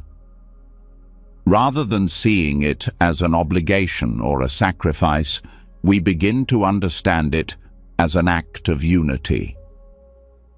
When we extend compassion, we are not only helping others, but we are also embracing and healing ourselves. The more we see that others' suffering is not separate from our own, the more we realize that by relieving their pain, we are also addressing the pain within us. True compassion unites. It connects us to each other, and in doing so, it brings us closer to the fullness of our own being. To understand this fully, we need to look at how attachment and ego often distort our perception of compassion. The ego tells us that we are separate, that we are isolated beings who must protect and prioritize ourselves. In this worldview, extending compassion can feel like a sacrifice, a loss of energy or resources for someone else's benefit. But when we dissolve the ego and see through the illusion of separation, we begin to see that to help another is to help ourselves. Our suffering is not isolated. When one person suffers, it affects the whole. And when one person heals, the ripple effects extend outward, touching everyone. This realization brings with it a shift in how we experience compassion. It is no longer something that drains us, but something that replenishes us. We begin to recognize that when we serve others, we are not losing something. We are gaining something that is fundamental to our well-being. Compassion, rather than being a sacrifice, becomes a return to our true nature. It is a recognition that our well-being is tied to the well-being of all others. When we lift the burden from another, we, in turn, experience a sense of freedom and peace within ourselves. This is the power of karuna. It is not just an act of kindness, but an act that completes us. The practice of compassion does not ask us to give up our needs or neglect our own well-being. Instead, it asks us to expand our awareness beyond our individual experience and recognize the interconnectedness of all beings. It invites us to see that our happiness, peace, and fulfillment are not separate from those of others. This understanding dissolves the barriers of separation that the ego has built, allowing us to act with greater love, care, and presence. As we give to others, we are not just sharing resources, we are sharing a sense of unity, the recognition that in helping others, we are helping ourselves. In the practice of mindful compassion, we begin to see that the act of extending love, care, and understanding to others is not just an altruistic gesture, but a path to healing our own wounds. The more we open ourselves to the suffering of others, the more we come to understand our own suffering. Compassion becomes a mirror that reflects back to us the parts of ourselves that need attention, care, and love. By acknowledging the pain of others, we also acknowledge our own vulnerability and humanity. This act of recognition is what brings us to wholeness. It is through compassion that we see our interdependence and the truth that we are not separate, but part of a greater whole. True compassion is also about presence, being there for another without trying to fix or change their experience. Often, we feel compelled to alleviate another's suffering by offering solutions or advice. But compassion doesn't require us to have the answers. It only requires us to be present, to listen, and to offer our hearts without expectation. This is the beauty of karuna. It is not about the act of fixing someone's pain, but about offering them the space to be, to feel, and to experience their emotions without judgment. In doing this, we allow others to feel seen and heard, and in that simple act of presence, we create a space for healing. This is why compassion is so deeply transformative. It does not require us to be perfect or to have all the answers. It only requires us to open our hearts, to recognize the suffering of others as our own, and to be present with them in their pain. The more we practice this kind of compassion, the more we see that our humanity is bound together. When one person suffers, we all suffer, and when one person heals, we all heal. This truth is not just a philosophical idea, but a lived experience. The more we engage in compassionate action, the more we experience the unity of all beings. As we begin to practice compassion, we start to shift our perspective on our own suffering as well. No longer do we see it as something that separates us from others, but as something that connects us to them. Our pain becomes a doorway to understanding, a way to bridge the gap between ourselves and others. When we allow ourselves to feel compassion for others, we also open ourselves up to receive compassion from others, from the world, and from ourselves. This exchange of compassion is not depleting, but enriching. It is a cycle of love and healing that nourishes us all. In the end, compassion is not about sacrifice, it is about recognition. It is about recognizing that we are not separate from one another, and that in helping another, we are also helping ourselves. When we dissolve the illusion of separateness, we see that compassion is the natural expression of our interconnectedness. It is not something we have to work for or strive to do. It is simply who we are, waiting to be expressed.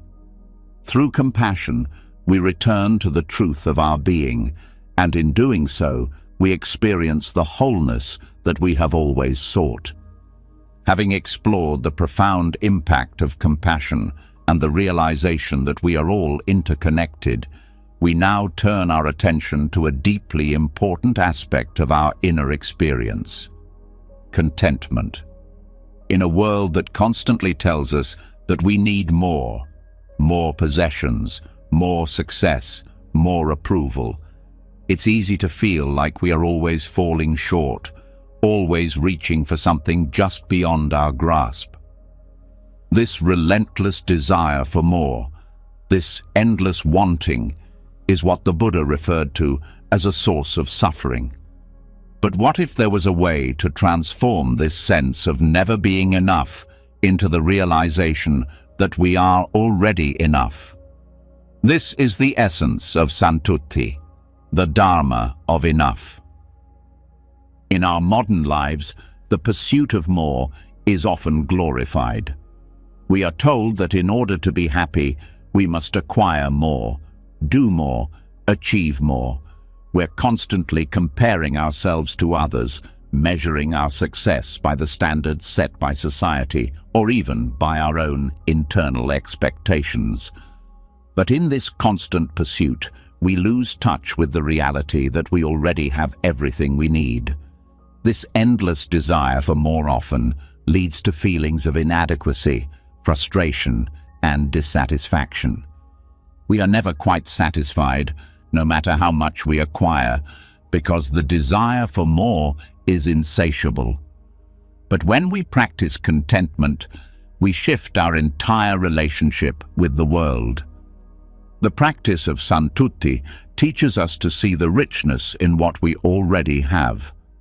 It's not about giving up on our aspirations or ambitions, but about recognizing that true fulfillment does not come from external possessions or achievements. Instead, it comes from cultivating an internal sense of peace, of knowing that we are already complete, exactly as we are. This realization allows us to step out of the cycle of craving and seeking into a place of deep inner satisfaction. The simple act of being content with what we have, rather than constantly chasing after something more, opens up a profound sense of freedom. In the context of modern life, the disease of endless wanting can feel overwhelming. Everywhere we look, we are bombarded with messages that we need more. More things, more experiences, more success. Social media amplifies this feeling as we compare ourselves to the carefully curated lives of others. We begin to believe that happiness is something that is always just out of reach, dependent on the next purchase, the next achievement, or the next milestone. But the teachings of Santutti show us that this constant yearning only keeps us trapped in a cycle of dissatisfaction. We believe that something is missing, that we are lacking, but the truth is that we are already whole. The practice of contentment doesn't ask us to ignore our desires or abandon our ambitions. It simply asks us to shift our focus. Instead of constantly seeking external sources of fulfillment, we begin to cultivate a sense of peace with what we already have. We start to see the beauty and richness in the present moment, in the small things that we often overlook. Whether it's the warmth of a cup of tea, the sound of birds outside our window, or the simple act of being with loved ones, these moments are full of abundance, if we allow ourselves to see them. Contentment arises from this simple recognition that life, in its current form, is already enough. When we embrace the Dharma of enough, we begin to see that we are not defined by what we own, what we achieve, or how others perceive us. We are already whole, and everything we need to live a meaningful and fulfilling life is available to us in this very moment. Contentment does not mean complacency or a lack of ambition. It means understanding that fulfillment comes from within. We begin to see that we don't need to constantly reach for something else in order to be happy. Happiness arises from being present with what is and recognizing that we have everything we need right now. The true power of Santutte lies in its ability to break the cycle of craving. When we cultivate contentment, we stop seeing life as a series of unmet needs, and instead begin to experience it as a rich and abundant offering. This shift in perspective transforms our relationship with the world. No longer are we chasing after things to fill a void. Instead, we are fully present with what we have, appreciating it deeply and finding joy in the moment. In this way, contentment becomes a source of peace because it is not dependent on anything outside of us. It is a recognition that everything we need is already within reach. The practice of Santutte also teaches us to let go of the constant comparison that drives our desires. In a world that constantly encourages us to compare ourselves to others, it is easy to believe that we are falling short, that we need more to be complete. But when we practice contentment, we release the need to compare our lives to anyone else's. We stop measuring our worth by the standards set by others and instead begin to find our value in our own hearts. This shift frees us from the constant pressure to achieve or possess more. We realize that our worth is not determined by external accomplishments. Instead, it comes from the simple fact that we are alive, that we are whole, and that we are enough. As we deepen our practice of contentment, we find that it also leads to greater generosity. When we feel that we are already enough, we no longer feel the need to hoard or cling to what we have. We are more willing to share, to give, and to help others because we recognize that there is no lack. We are not limited by what we have or don't have. The more we embrace the Dharma of enough, the more we realize that true abundance comes from giving, not accumulating. This realization allows us to experience the joy of sharing and contributing, knowing that by giving, we enrich our own lives. At the heart of the Dharma of enough is the practice of gratitude. The more we cultivate contentment, the more we begin to appreciate what we already have.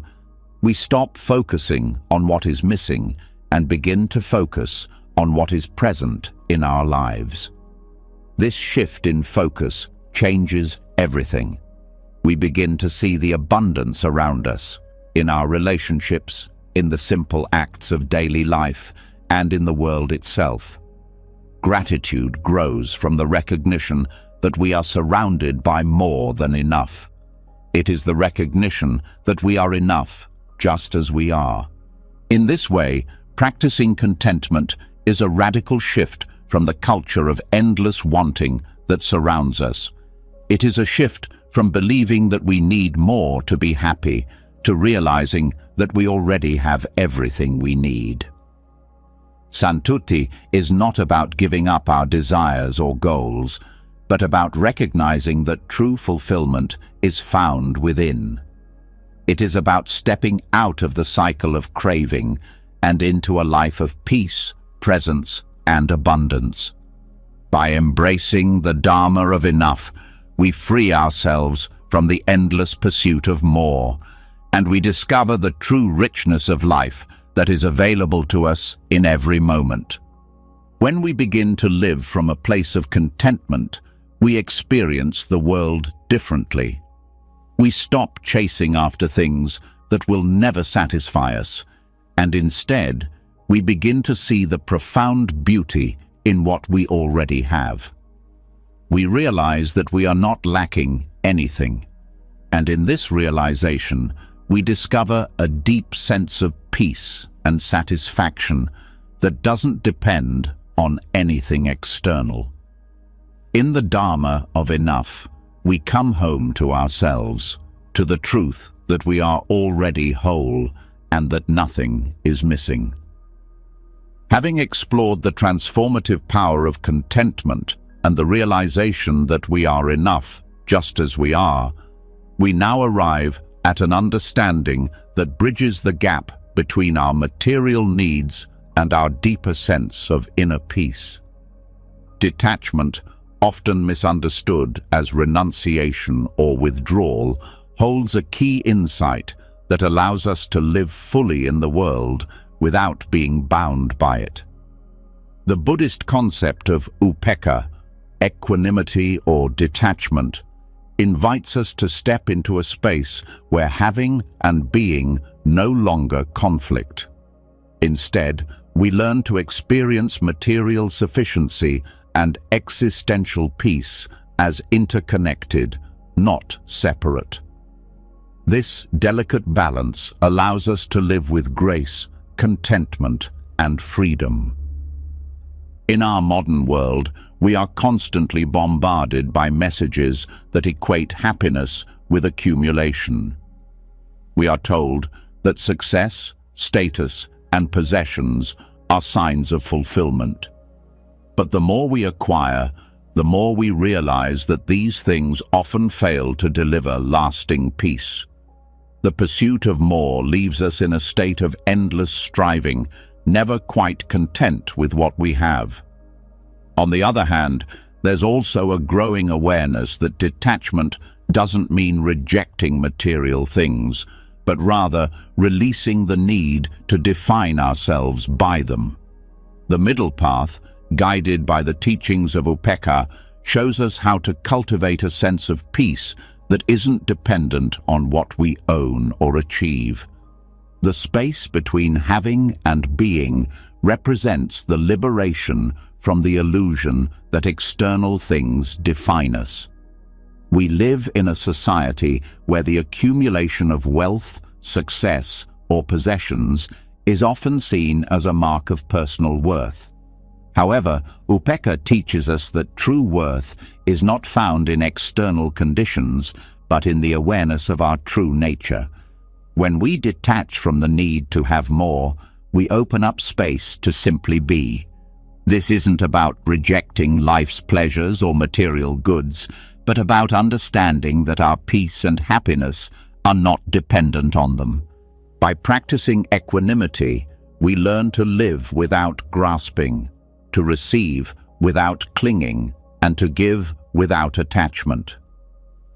Upekkha doesn't ask us to abandon the world or our desires. It asks us to recognize that our peace is not contingent on what we have or don't have. We begin to understand that true contentment arises from the present moment, from the awareness that we are already complete, independent of external factors. This shift in perspective allows us to experience the world fully without being swept away by the waves of desire or the fear of losing what we have.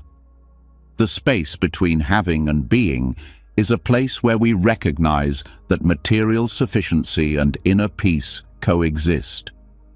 It is not a contradiction, but rather a reconciliation of two aspects of our human experience. While material needs must be met for survival, they do not define our happiness or sense of self-worth. Upekkha allows us to live in the world without being attached to it, to engage with life without being consumed by it. It invites us to see that the true source of fulfillment is not in possessing things, but in understanding that we are already complete. This insight is not about rejecting wealth or success. It's about understanding that these things, while necessary, are not the measure of our lives. When we attach our identity to what we have, we become vulnerable to loss. We fear losing our possessions, our status, or our achievements, and in doing so, we place our happiness in something that is ultimately impermanent. However, when we cultivate detachment, we begin to experience the freedom of not being defined by external circumstances. We realize that our true self is not defined by what we have or don't have, but by who we are at the core. In Buddhist teachings, detachment does not mean indifference or neglect. It is a gentle, mindful way of engaging with the world without being attached to the outcome. It is a practice of living fully in the world, but not being bound by it. This middle way frees us from the cycle of endless wanting. When we release our need for more, we discover that we already have enough. This recognition is profound. It brings peace because we no longer feel the need to constantly strive, compare, or accumulate. We are simply at peace with what is. The space between having and being also teaches us the importance of mindful consumption. We begin to recognize that our desires are not inherently wrong, but when we are driven by a sense of lack, they lead to suffering. The key is to consume mindfully, whether it is material goods, experiences, or even food, and to do so without attachment. We learn to enjoy what we have without the need for more. This is not about abstaining from pleasure or enjoyment, but about recognizing that true satisfaction is found in the experience itself, not in the accumulation of things. When we practice upekkha, we experience a shift in our relationship with both wealth and scarcity. We stop seeing wealth as the source of happiness and scarcity as the source of pain. Instead, we recognize that contentment comes from within. Whether we have much or little, we begin to realize that peace does not come from acquiring things, but from the awareness of the present moment. We stop thinking of life as a series of goals to be achieved or obstacles to be overcome. Instead, we see that life itself is a gift, and the experience of being alive is enough. This acceptance of what is brings us peace because we no longer need to chase after something more. This doesn't mean we become passive or indifferent to the world. Upekkha invites us to be active participants in life, but without the need for control or possession. It teaches us that we can engage fully with life without being consumed by it. We can pursue our goals, but we don't need them to define us. We can enjoy the pleasures of life, but we don't need them to give us a sense of worth. By finding the space between having and being, we open ourselves to a life of freedom and peace, free from the pressure of needing more. When we begin to live from this space of detachment, we start to notice a profound change in our daily experience. We are no longer driven by the need for approval, validation, or accumulation. We simply live. We begin to find joy in the simple act of being, in the moments when we are not striving, comparing, or chasing. This is the freedom that comes from practicing detachment. We engage with the world, but we are no longer controlled by it. By embracing upekkha, we dissolve the false belief that our worth is tied to what we have. We begin to see that we are enough just as we are. The space between having and being becomes a space of peace, where material sufficiency and existential peace meet. We no longer need to prove anything, own anything, or achieve anything to feel complete. We are already whole, and that is enough. This realization frees us from the endless chase for more, allowing us to rest in the quiet knowing that we already have everything we need. Living in this space is the ultimate freedom, not the freedom from having things, but the freedom from being defined by them. Upekkha shows us that we can live in the world without being bound by it, and in this freedom we experience the deepest peace. When we stop clinging to the idea that having more will make us happy, we start to realize that being content with what we have is the key to true happiness. This is the path that leads us to lasting peace and fulfillment, a peace that is not dependent on external circumstances, but on the realization that we are already enough.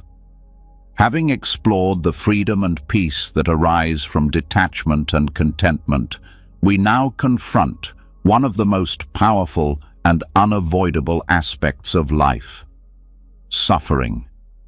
It is often seen as something to avoid at all costs, something that signifies that something is wrong or missing. However, in the teachings of Buddhism, suffering, or dukkha, is not just a painful reality to endure. It holds within it a profound wisdom that can lead us to a deeper understanding of life, of ourselves, and of the world around us. The more we learn to face suffering directly, without resistance, the more we realize that it is not something to fear or escape from, but a luminous doorway pointing us toward a deeper truth, that the feeling of lack or incompleteness we experience is an illusion, and that what we have been seeking has always been within us. Suffering is something we all experience, in different forms and intensities. It may come in the form of loss, disappointment, or hardship, and it often leaves us feeling as if something essential is missing from our lives. We search desperately for solutions, for fixes, for ways to escape the pain, believing that once the pain is gone, we will find peace. But in reality, it is dukkha itself, suffering, that offers us a pathway to that peace. The key lies in how we approach suffering. Instead of trying to avoid or numb it, we can learn to see it as a messenger, pointing us directly to the misunderstandings and attachments that cause us to feel incomplete. Suffering, in the Buddhist sense, is not an anomaly or something to be fixed. It is a natural part of life, woven into the fabric of our human experience. The Buddha's teachings tell us that suffering arises from our attachment to things as permanent when, in fact, everything is impermanent. We attach ourselves to people, situations, possessions, and identities, believing they will bring us lasting happiness or fulfillment. But as life continuously changes, these attachments inevitably bring us pain, because what we cling to is not permanent. When we experience loss, disappointment, or fear, we feel as though something essential has been taken from us, but what we fail to see is that the illusion of permanence is what causes our suffering. The Buddha's insight into suffering shows us that there is a wisdom hidden within it. If we approach suffering with mindfulness and awareness, we begin to see that it is pointing us towards the very attachments and beliefs that create our sense of lack. We are not lacking anything. It is simply our misunderstanding of impermanence that causes us to feel incomplete.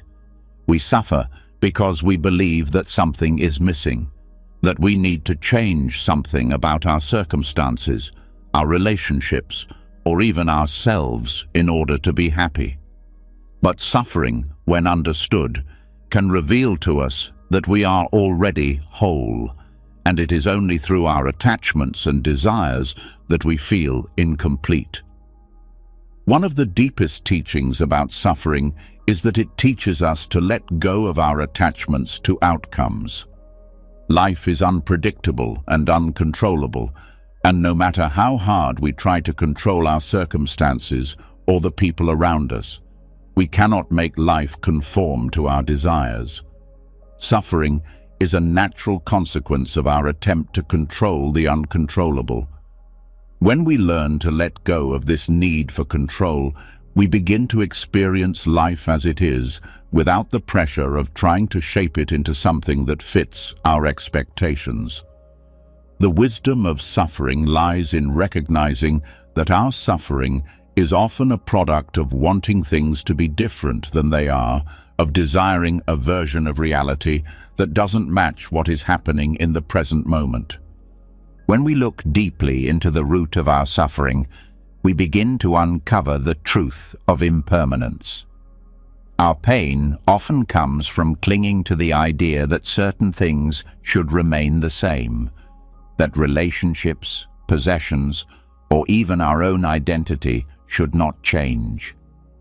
But change is the only constant in life. When we stop resisting change and start embracing the natural flow of life, we realize that suffering is no longer something we need to fear or avoid. It becomes a tool for awakening, a reminder that we are connected to the ever-changing nature of existence. In the face of suffering, the practice of mindfulness becomes essential. We often react to pain with aversion, trying to push it away or numb ourselves from it. But mindfulness teaches us to approach suffering with an open heart, to observe it without judgment, and to learn from it. Instead of running away from discomfort, we can sit with it, feel it, and allow it to teach us. The more we can approach suffering with awareness, the more we begin to see that it is not an obstacle to peace, but a pathway to it. By facing suffering directly, without resistance, we allow ourselves to transform it into an opportunity for growth and insight. The wisdom of suffering also teaches us about the nature of craving and attachment. Our desires, when unchecked, often lead to suffering. We crave experiences, people, possessions, or status, believing that once we attain them, we will be happy. But once we get what we want, we quickly find that the satisfaction is fleeting and the cycle begins again.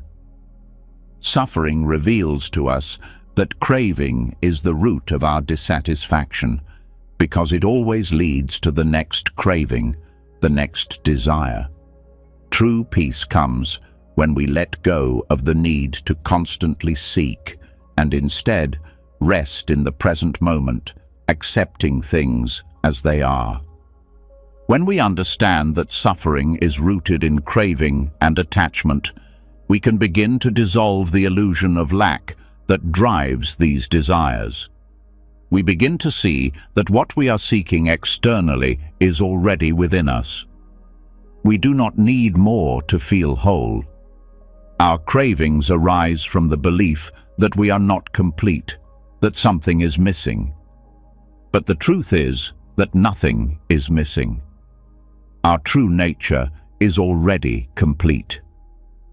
Suffering, when fully understood, teaches us that the search for more is a cycle that never ends.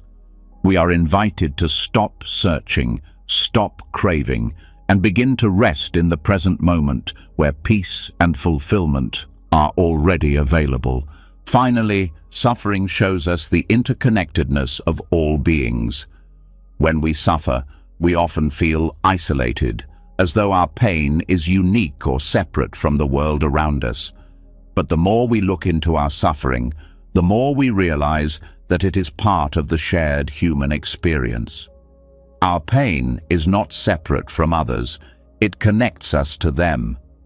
In this way, suffering can be a doorway to greater compassion, not only for others, but for ourselves as well. We begin to see that our own suffering is a mirror of the suffering of others, and that by embracing our own pain, we open our hearts to the pain of the world. This realization deepens our connection to all beings and opens the path to true compassion. Through suffering, we are invited to awaken to the deeper truth that wholeness is always present. We are not incomplete, nor is there anything missing in our lives. Our suffering is an invitation to recognize the illusion of separation, the desire for control, and the attachment to things that do not provide lasting peace. By understanding the wisdom hidden in suffering, we can begin to let go of these attachments and see the world through the eyes of compassion, acceptance, and peace. Having explored the wisdom hidden in suffering and the realization that our true nature is already whole, we now turn our attention to something incredibly simple, yet profoundly transformative: the breath. Often taken for granted, the act of breathing is not just a basic function of life, it is a gateway to understanding the vastness and completeness of the present moment. In the midst of the noise and distractions of life, the breath offers us a powerful tool for grounding ourselves in the here and now. Through mindful breathing, we can reconnect with the boundless presence that lies beneath the surface of our everyday experience. The breath, in its simplicity, carries within it the essence of the universe's completeness. It is a microcosm of the infinite, revealing that everything we seek is already within us, waiting to be discovered. Mindful breathing is often seen as a practice for calming the mind, but its potential extends far beyond just relaxation. By paying attention to the breath, we begin to notice how it reflects the rhythms of life itself, constantly flowing, never stagnant, always in motion, yet perfectly balanced. Just as the breath moves in and out, so too does life move with its own natural ebb and flow. When we practice mindfulness in the breath, we become attuned to this rhythm, allowing it to guide us toward a deeper sense of presence. We realize that, much like the breath, our true nature is ever present, always available to us, waiting to be acknowledged. At its core, the breath is an embodiment of impermanence. Each inhalation is followed by an exhalation, each moment giving way to the next. By focusing on the breath, we experience the truth of change, the natural cycle of in and out, of coming and going. In this simple act of breathing, we are reminded that everything in life is temporary. We cannot hold on to any moment, just as we cannot hold on to the breath itself. But in letting go, in allowing each breath to flow freely, we experience a sense of freedom and peace. We realize that there is no need to control the breath, just as there is no need to control the flow of life. We can simply be with it, allowing it to guide us toward a deeper understanding of our true nature. The breath also teaches us about the interconnectedness of all things. Just as our breath connects us to the world around us, so too does it connect us to every living being. Every breath we take is shared by the air, by nature, by all other beings who are also breathing in this moment. In this way, the breath becomes a symbol of the unity that underlies the diversity of life. It is a reminder that though we may appear separate, we are all part of the same vast, interconnected web of existence. By focusing on the breath, we are invited to recognize this unity and to feel a deep sense of belonging, not only to ourselves, but to the world and to all beings. Through mindful breathing, we begin to experience the present moment in its fullness. We stop worrying about the future or regretting the past, and instead, we come back to the simplicity of being. The breath is always with us, always in the present, offering us a direct experience of the now. When we breathe mindfully, we are not trying to escape from our thoughts or feelings. We are simply bringing our attention to the present moment, to the here and now, where peace and completeness reside. In this state of awareness, we realize that everything we need is already within us, and that we are enough as we are. This connection to the present moment through the breath also brings us closer to stillness. The more we focus on our breath, the more we begin to experience the quiet space that exists between each inhale and exhale.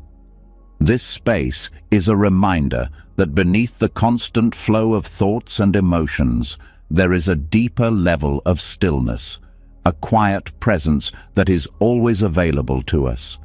The breath, in its simple rhythm, becomes a bridge to this stillness, guiding us toward a sense of peace that is not dependent on external circumstances. By returning to the breath, we can access this inner stillness at any time, and in doing so, we reconnect with the completeness that we have always sought. The infinite nature of the breath lies in its capacity to connect us to something greater than ourselves. Each breath is both an individual act and a part of the collective, a link in the endless chain of life. The breath reminds us that life itself is infinite, that we are part of something much larger than our personal concerns, much greater than our individual stories. Just as we are born and eventually die, the breath flows continuously, symbolizing the continuity of life. In this way, each breath becomes a doorway to the infinite, a microcosm of the vast, ever-changing universe.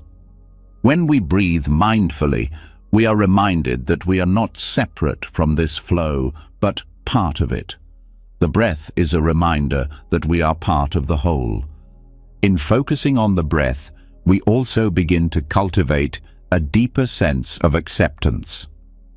The breath doesn't judge, it simply is. It doesn't strive to be anything other than what it is in that moment. Similarly, when we bring mindfulness to our breath, we begin to accept ourselves as we are, without judgment or expectation. We let go of the need to be different, to change, or to improve. The breath teaches us that we don't need to be anything other than what we already are. In this acceptance, we find the peace that comes from letting go of striving and simply being present. As we practice mindful breathing, we also begin to recognize the profound wisdom that is available in each moment. The breath, in its simplicity, carries within it the essence of life itself, impermanent, interconnected, and full of potential. It shows us that everything is in constant motion, that nothing is fixed or permanent. The breath, as it flows in and out, reminds us that change is not something to fear, but something that is essential to our growth. Just as the breath moves in cycles, so too does life, and in embracing this cyclical nature, we find a deeper understanding of our place in the world. The breath teaches us that life is not something to be controlled, but something to be experienced with openness and acceptance. Through mindful breathing, we are invited to experience the infinite nature of the present. The breath becomes a powerful tool for grounding us in the now, helping us to release the burdens of the past and the anxieties about the future. When we are fully present with our breath, we realize that there is nothing more we need to do or achieve. Everything is available to us in this moment. The breath, in its simplicity, brings us back to the essence of our being, to the completeness that has always been there, waiting to be recognized. In the end, the breath is not just a physical act. It is a profound teacher, guiding us toward a deeper connection with ourselves and the world around us. It reminds us that we are part of the infinite flow of life, and that true peace comes not from seeking outside of ourselves, but from returning to the present moment, to the simple act of being. In each breath, we discover the universe in its entirety, and in that discovery, we find the boundless presence that is our true home. As we move from the simplicity of the breath, a natural tool for grounding ourselves in the present moment, we begin to see that the search for meaning is something far deeper than the pursuit of external goals or achievements. Much like the flow of breath, meaning itself is not something that we need to chase after. The Zen tradition teaches us that meaning is not something we find through constant searching, but something that reveals itself when we let go of the need to control, to chase, or to define it. In the act of surrendering the search, we make space for meaning to emerge naturally, the Zen way of embracing just this. We are often taught to seek meaning in all that we do, to find purpose in our careers, in our relationships, in the goals we set, and in the things we accumulate. But in doing so, we often miss the profound truth that meaning is not something to be obtained, but something that is already present in everything around us. The more we try to define it, the more elusive it becomes. The constant desire to find meaning in our actions, in our experiences, or in our relationships creates a tension, a gap between what we desire and what is actually there. And the more we chase this gap, the further it slips from our grasp. It is only when we let go of the pursuit, when we stop grasping at meaning, that we discover that it is always available to us, already present in the simplicity of each moment. The act of letting go of the chase for meaning is not a passive resignation, but a profound shift in how we relate to the world. We stop seeing life as something to be figured out, something to be solved, and we begin to see it as something to be experienced. In this shift, meaning begins to reveal itself in the ordinary moments of life. The search for meaning often leads us to overlook the richness of the present moment. We are too busy trying to understand or define things, to label them, to categorize them.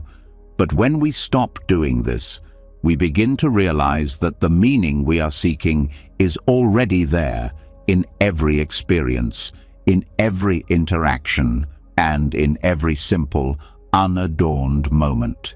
Zen, in its simplest form, invites us to let go of the need to constantly seek meaning, and instead to embrace the present just as it is. The idea of just this suggests that meaning does not need to be attached to anything other than the experience itself. When we allow ourselves to be fully present, to experience life without the need for labels or expectations, we discover that meaning arises naturally. It is not something outside of us that we must chase, but something that emerges when we are fully awake and aware of the present moment. This perspective asks us to release the attachment to outcome, to stop identifying with the idea that we must find meaning in everything we do. The more we chase meaning, the more we reinforce the belief that it is something elusive and distant. But when we stop chasing, when we let go of this belief and surrender to the experience of just this, we begin to experience life in its fullness.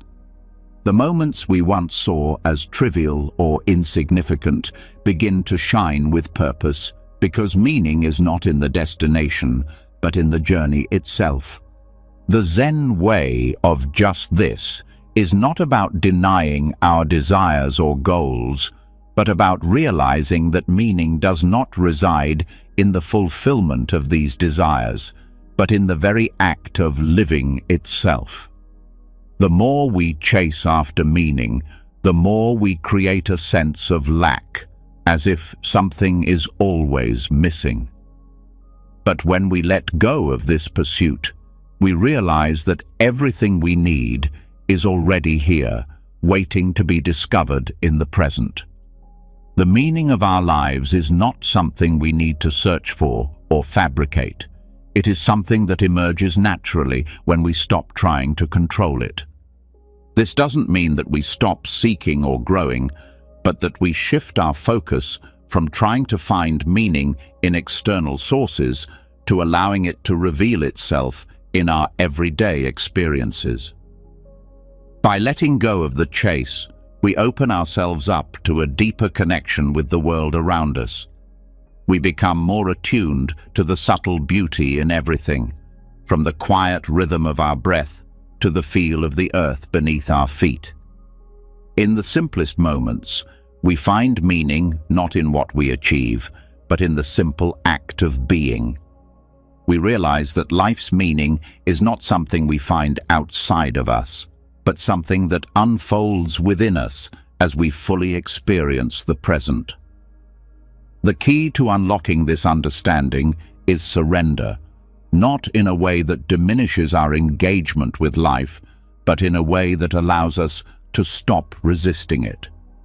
Surrendering the search for meaning doesn't mean giving up our goals or aspirations, but it means letting go of the idea that meaning is something to be found in a particular outcome. It is about recognizing that meaning flows from the experience of living, not from our grasping after external markers of success or fulfillment.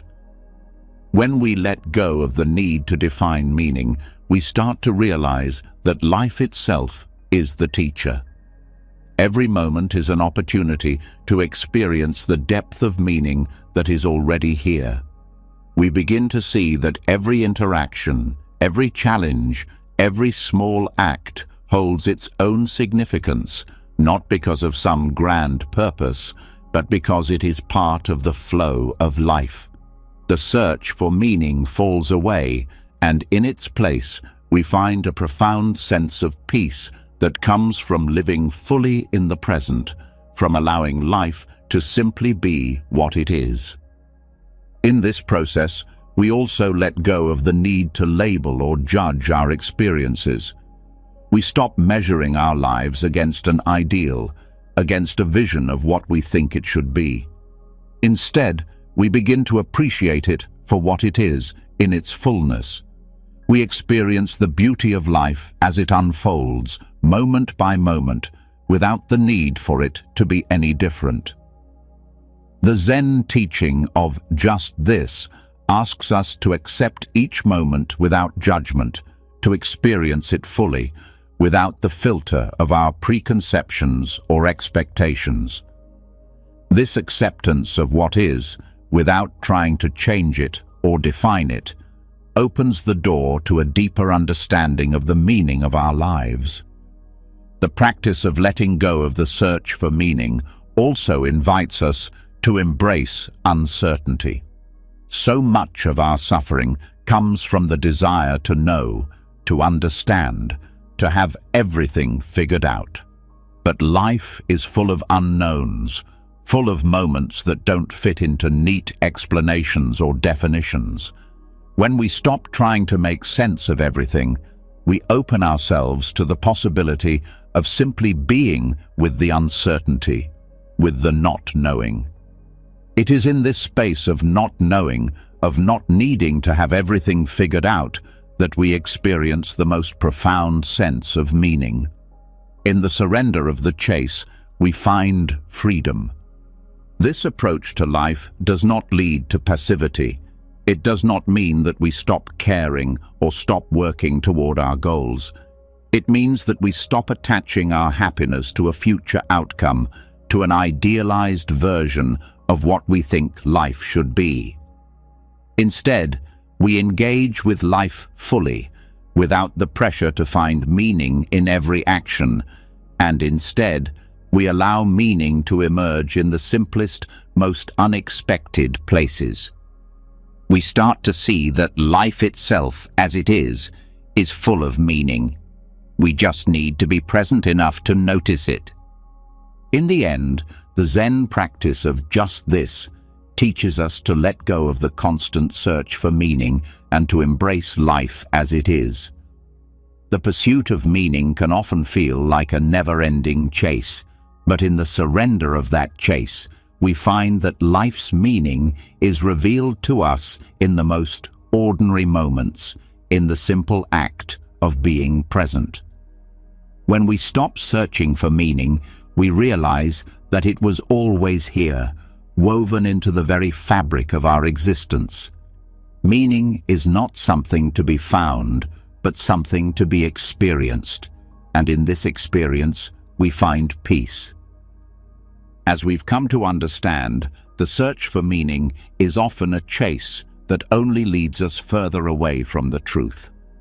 The more we strive for something outside ourselves, the more elusive the peace we seek becomes. But what if the journey itself, the very act of walking, holds within it everything we need to discover? The inner pilgrimage invites us to explore the truth that we don't need to go anywhere to find what we are searching for. The destination has always been here, in the present moment, within ourselves.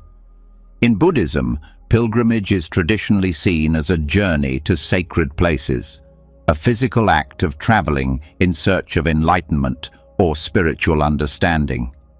But the deeper truth is that the most profound pilgrimage is the one we take within, where each step is an affirmation of the understanding that we are not seeking something outside of us, but rather awakening to the fullness of who we already are.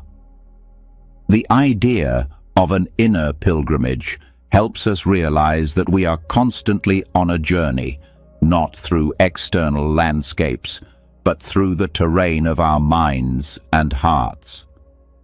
Every step we take on this path is a step toward the recognition that the destination, the peace, fulfillment, and understanding we seek is already within reach.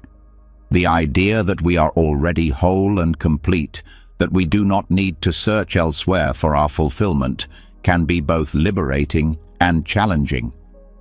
We are often conditioned to believe that life is a race, a journey towards some distant goal or achievement.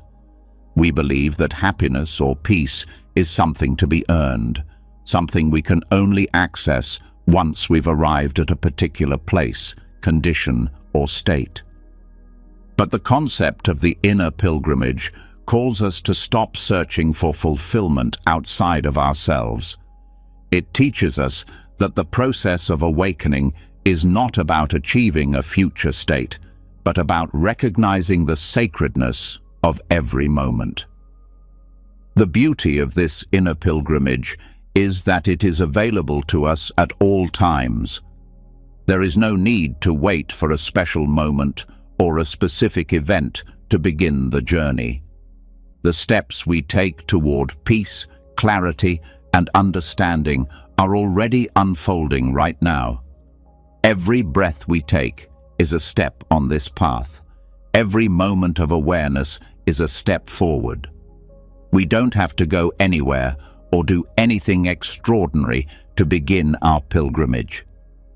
The journey begins with the realization that the destination is already here, in the present moment. The path is not some far-off place. It is here, beneath our feet, in the daily experiences of life. Each step on this inner pilgrimage, much like a traditional pilgrimage, is not just about reaching a destination. It is about awakening to the wisdom within ourselves as we move through life. The process of walking is as significant as the destination we believe we are moving toward. As we walk, we come to understand that the path itself is sacred, that each step is an opportunity to engage with the present moment, to recognize the interconnectedness of all things, and to experience the deep peace that arises from simply being present. This inner journey also invites us to release the need for certainty and control. We often walk through life with the belief that we must know exactly where we are going and how to get there.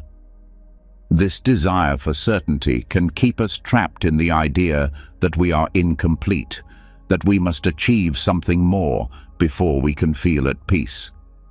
But the inner pilgrimage teaches us that the journey is the goal. We don't need to have all the answers. We simply need to walk with an open heart and mind, trusting that the steps we take are leading us exactly where we need to be. Each moment on the path is a chance to embrace uncertainty and let go of the need for control, allowing us to experience the fullness of life as it is. In the tradition of Buddhist pilgrimage, the goal is not necessarily to reach a specific place, but to transform our way of seeing the world. Pilgrims walk with the understanding that the physical journey mirrors a deeper spiritual journey within. Similarly, our inner pilgrimage is not about reaching a destination, but about becoming more present with each step, with each breath, and with each moment. The destination is already here, in the recognition that we are already whole, that we do not need to seek anything outside of ourselves to find peace or meaning. This realization frees us from the pressure to constantly strive for more, to chase after the next goal, or to achieve some future state of being. The path of the inner pilgrimage invites us to release the notion of arrival, the belief that we need to reach a particular place to be fulfilled. When we stop measuring our lives by external achievements or milestones, we begin to realize that peace and contentment are not destinations, but the natural result of living with awareness and presence in the moment. The more we walk this path, the more we recognize that everything we need is already here. As we engage in this inner pilgrimage, we start to see that the world around us is as sacred as the places we visit on a traditional pilgrimage. Every moment becomes an opportunity for insight, growth, and awakening. The mundane, everyday tasks of life, walking, eating, breathing, even sitting quietly, become part of the sacred journey. Each step, each action, is an opportunity to engage fully with the present moment and to embrace the impermanence of life. The more we engage with the world in this way, the more we begin to understand that there is no separation between the sacred and the ordinary. The inner pilgrimage invites us to see the sacredness in everything, to approach every moment with reverence, and to understand that the journey itself is what brings us closer to the truth of who we are. The wisdom of the inner pilgrimage also teaches us to be patient with ourselves. Much like a traditional pilgrimage, the inner journey is not always linear or straightforward. There will be moments of challenge, doubt, and struggle, but these are not signs of failure. They are part of the process of awakening, opportunities to confront the misunderstandings and attachments that keep us feeling disconnected from our true nature. The path is full of ups and downs, twists and turns, but each step is a part of the journey, and each moment holds the potential for learning and growth. This patience allows us to release the need for instant gratification. We live in a world that often encourages us to seek immediate results, but the path of the inner pilgrimage teaches us that true wisdom and understanding take time. Just as a physical pilgrimage is not completed in a single step, our spiritual journey unfolds gradually. Each step we take, whether forward or backward, is part of a larger, more meaningful process. This understanding allows us to be kinder and more compassionate with ourselves, to trust in the unfolding of our path, and to recognize that the journey itself is the reward. The inner pilgrimage also invites us to engage with the world from a place of humility. The more we walk this path, the more we realize how much we do not know. We come to understand that we are not separate from the world, but deeply interconnected with all beings. This recognition of our interconnectedness fosters a sense of compassion for ourselves and others, as we begin to see that we are all on our own inner pilgrimages, each with our own struggles, insights, and moments of clarity. Ultimately, the inner pilgrimage shows us that the destination has always been here. We do not need to search for it outside of ourselves. We do not need to go anywhere to find peace or understanding. The more we walk, the more we realize that the path is the destination. It is in each step that we uncover the truth of our own completeness. The inner pilgrimage is not about achieving something, but about embracing the present moment with full awareness. When we do this, we come to understand that the journey itself is the fulfillment, and the destination has always been within us. As we continue our journey inward, we have already uncovered that the search for meaning and fulfillment often traps us in a cycle of craving, constantly chasing after something we believe will bring us completion. But what if the very act of waiting for something to happen, for the future to bring us the satisfaction or peace we seek, is where the illusion lies? The truth is that we often live as though our happiness and sense of peace are somewhere ahead of us in some future moment. But the deeper wisdom of Buddhism teaches us that the freedom we seek is not something to be found in the future, but in the acceptance of the present moment. This brings us to the insight of impermanence, or anicca, which teaches us that the passage of time is not something to fear or resist, but something to embrace. We are often consumed by the past, replaying old stories, reliving mistakes, or clinging to memories.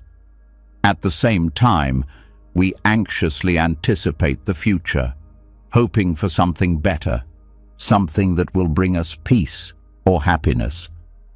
We live in a state of constant waiting, always feeling like we'll be happier when we achieve something, when we arrive at a certain point in our lives, or when things finally settle. But the teaching of impermanence reveals that there is no arrival, no fixed point where we can finally claim completion. The future is always a moment away, and the past is already gone.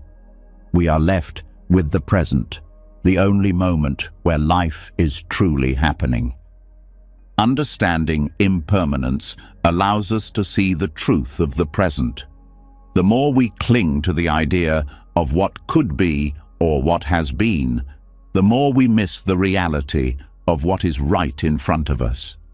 The past and future are both constructs of the mind, projections that distract us from the only time that truly exists, this moment. When we fully realize the transient nature of everything, thoughts, emotions, experiences, and even our own bodies, we begin to understand that waiting for something in the future to complete us only keeps us stuck in the illusion of lack. Anicca, or impermanence, teaches us that everything is in a constant state of flux. No experience, no feeling, no material possession, no relationship is permanent. They come and go, and when we let go of our attachment to permanence, we experience the freedom of the present. The more we grasp onto the future or the past, the more we bind ourselves to the idea that we need something outside of this moment to be complete. But as we practice embracing impermanence, we begin to see that the present moment holds the key to everything we seek. Time disappears when we stop projecting ourselves into the future and start living in the now. The freedom beyond past and future is not found in escaping the present, but in fully engaging with it. The more we stop waiting for the future to bring us something we think we need, the more we realize that we are already whole. There is nothing to wait for because everything we need is available to us right now. The illusion of time disappears when we stop believing that we need time to achieve something or become something. Time, in its truest sense, is just another layer of the mind. When we drop the idea of a linear timeline and step into the present moment, we experience the timelessness of existence.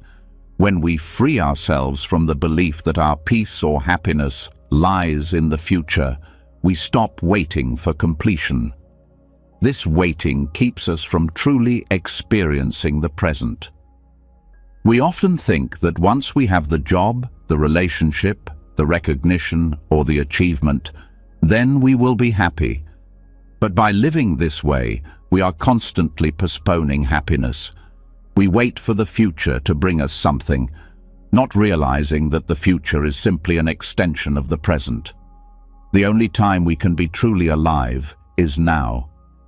The more we accept impermanence, the more we realize that there is no need to wait. Peace, joy, and completeness are available in the present moment. And when we learn to embrace this, we free ourselves from the cycle of longing and disappointment. Living in the present, without constantly looking to the future or clinging to the past, is not about giving up on our goals or aspirations. It is about realizing that our true fulfillment does not lie in the attainment of these goals. Instead, we can pursue our goals with a sense of peace and freedom, knowing that we do not need to achieve them to feel complete. When we let go of the need for a particular outcome, we allow life to unfold as it is meant to. We stop forcing the future and instead flow with the present, accepting the natural unfolding of life with gratitude and trust. This understanding of impermanence gives us a deeper sense of freedom because we are no longer chained to the idea that we need time to fix ourselves or our lives. We stop looking for the right moment, the right circumstance, or the right achievement to make us feel whole. The moment of peace is always available. We realize that time is not a linear path, but an unfolding process that we experience as part of a larger, interconnected whole. This realization helps us see that our happiness and peace are not conditional on time or the future. They are available right now in the present moment, where time has no hold over us. To live without the attachment to past and future is to experience the world in its fullest, most alive state. We begin to see that everything is in constant motion, and in that motion, we can find peace. Time may continue to move forward, but the essence of life itself is timeless. The more we understand this, the more we begin to experience the freedom that comes from letting go of the need to control time, to wait for things to happen, or to cling to the past. Anika teaches us that life is a flow, not a destination. Everything we experience, good or bad, pleasant or painful, is in constant flux, and so are we. We are not the same as we were yesterday, nor will we be the same tomorrow. This recognition allows us to live without resistance, without the pressure to control or define our experience. We embrace the changing nature of life, seeing that the flow itself is perfect just as it is. There is no need for anything to be fixed or permanent. The beauty of life is found in its impermanence, in the moment-to-moment unfolding. By letting go of the idea that the future holds our salvation, or that the past has defined us, we realize that this moment is enough. There is no need to wait for something else to complete us. We are already complete. Time, with all its illusions of the past and future, fades away when we realize that we have always been in the present. We were never waiting for something to happen. The peace we seek has always been within our reach, and it is only by embracing impermanence that we can experience it fully. When we release the burden of time and its grasp on our lives, we discover that life, in its simplest form, is already perfect. We no longer need to wait for the right time, the right achievement, or the right circumstance. The present moment is the ultimate source of peace, and in this moment, we find that time no longer controls us. It simply flows, and in that flow, we live fully, completely, and without the need for completion. As we've seen, the concept of time and our attachment to it often keeps us in a cycle of striving, always believing that peace, fulfillment, or happiness lies somewhere ahead of us. We chase these ideals, pushing ourselves further into the future, when the reality is that peace is available right now, in this moment. But what happens when we let go of the need to constantly pursue something? What if the very act of doing less could lead us to experience the profound realization that nothing is missing, that we are already whole and complete? This brings us to a powerful concept in Buddhist practice: Wu Wei, or effortless action. In a world that celebrates constant activity, achievement, and striving, Wu Wei offers a radical shift in perspective. It's not about doing less out of laziness or avoiding responsibility, but about doing less in the sense of aligning with the natural flow of life. The wisdom of Wu Wei teaches us that much of the struggle we face is unnecessary. We often exhaust ourselves by forcing, striving, and pushing against the natural course of events. But what if we could allow things to unfold without trying so hard? What if we could embrace the understanding that everything happens as it should, and that trying to force outcomes only causes more resistance and suffering? The key to Wu Wei is not about inaction, but about effortless action, moving with the natural rhythms of life instead of constantly trying to control them. When we practice this concept, we begin to see that less effort often leads to greater results. It's about finding the balance between action and surrender, where we engage with the world fully, but without the tight grip of attachment or control. By releasing the need to force or manipulate situations, we allow things to unfold naturally, and in this unfolding, we find that nothing essential has ever been lacking. This way of living asks us to rethink our relationship with effort. In a society that measures success by how much we produce or how hard we work, it can be difficult to embrace the idea that less is more. We are taught to strive constantly, to push ourselves to do more, achieve more, and be more. However, Wu Wei invites us to step back and recognize the wisdom of non-striving. It's a reminder that we don't need to force things to happen in order to be successful or fulfilled. By relaxing into the flow of life, we find that what we need is already within us and around us. The practice of Wu Wei in Buddhist teachings helps us understand that the struggle to attain something is often rooted in the belief that we are incomplete. We chase after goals, possessions, relationships, and experiences, thinking that these will fill the void we feel inside. But in the act of striving, we ignore the truth that the completeness we seek is already here. When we stop trying to achieve something more, we realize that our innate wholeness has always been present.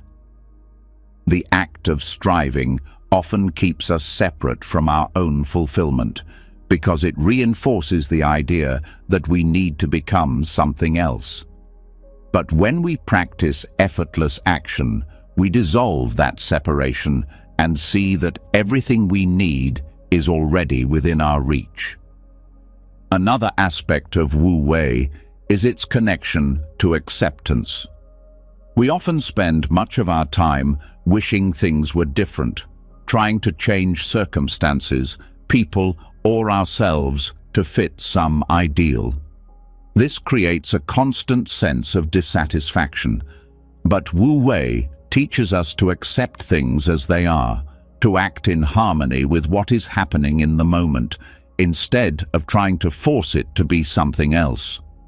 Acceptance does not mean passivity.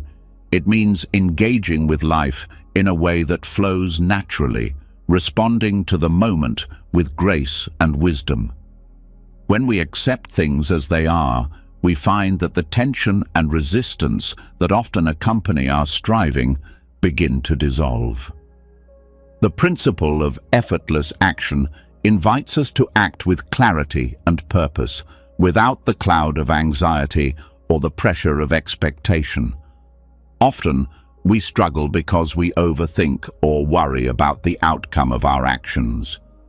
This kind of overthinking creates mental blocks that prevent us from acting in the most effective way. But when we approach life with simplicity and mindfulness, we make space for clarity to emerge naturally. The more we let go of the need to control every detail, the more we begin to trust the flow of life and the decisions we make. When we act with presence, without the burden of expectation, we find that our actions are more aligned with the natural order of things. In the practice of Wu Wei, we also come to understand the role of patience. In our modern world, we are often taught to expect immediate results. We are conditioned to believe that success and fulfillment are something we need to achieve quickly or through intense effort. But effortless action teaches us that good things come in their own time.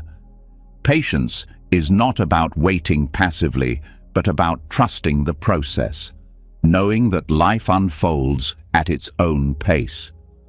The practice of patience helps us to remain steady, grounded, and clear-headed, rather than rushing into actions or decisions driven by impatience or anxiety.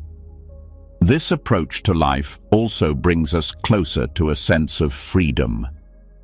We often think that we must force things to happen, that we must push ourselves to succeed. But Wu Wei reveals the profound freedom that comes from letting go of attachment to specific outcomes. When we stop struggling against life, we stop feeling trapped by our own desires and expectations. We begin to experience life with more ease and fluidity, recognizing that everything is constantly changing and that we do not need to cling to anything in order to feel secure. This freedom from attachment creates space for true joy, the kind that doesn't depend on any external circumstance, but arises naturally from the simple act of being present. The more we practice Wu Wei, the more we begin to recognize the difference between productive effort and unnecessary striving. Not all action requires intense effort or force.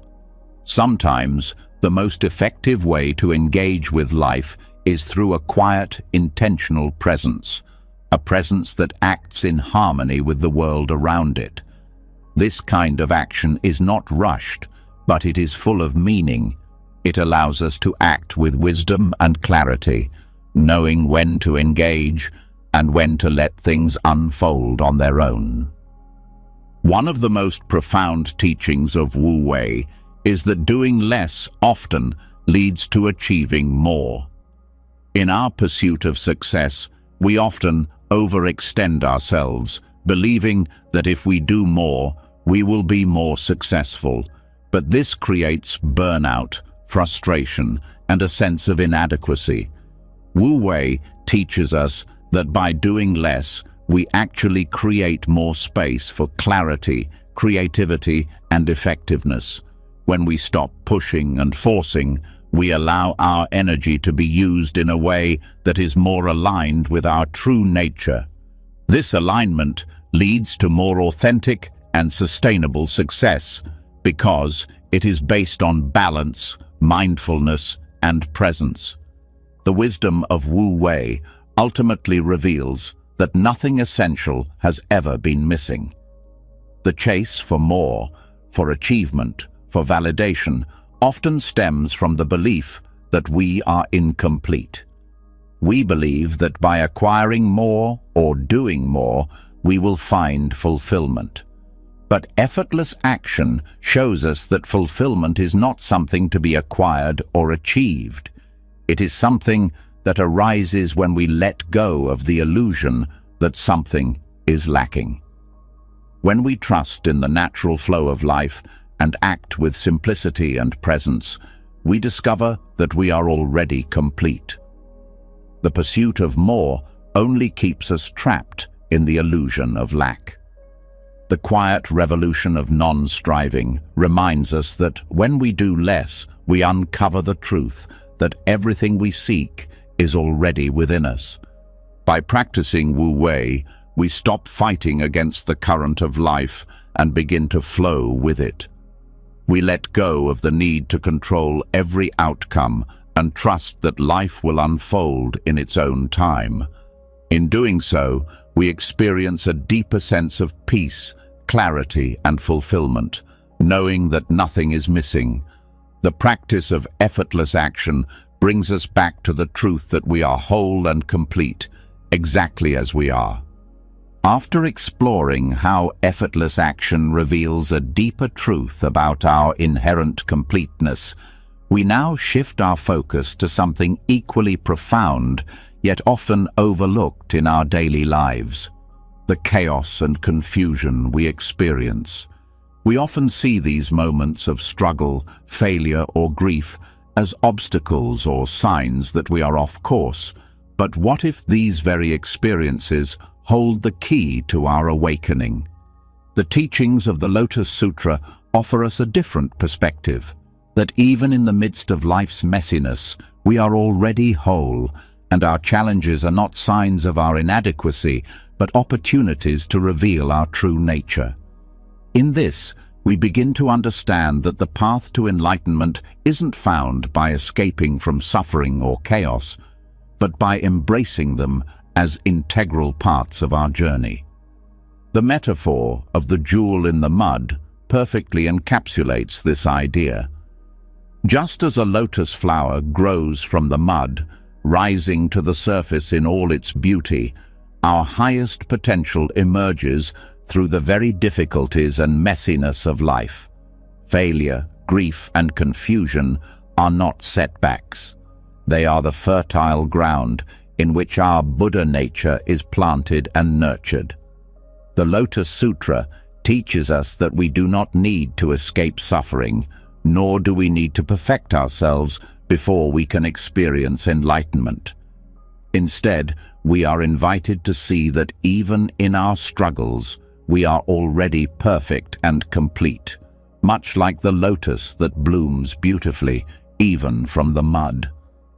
Often, we go through life thinking that we need to get rid of all our problems, that we must somehow rise above the chaos in order to find peace or fulfillment. This belief keeps us in a perpetual state of seeking, always waiting for the right circumstances or conditions to arise before we can truly feel at peace. But the teachings of the Lotus Sutra remind us that enlightenment is not something that comes later after we have cleared away all our struggles. It is something that exists in the midst of our daily lives, right now.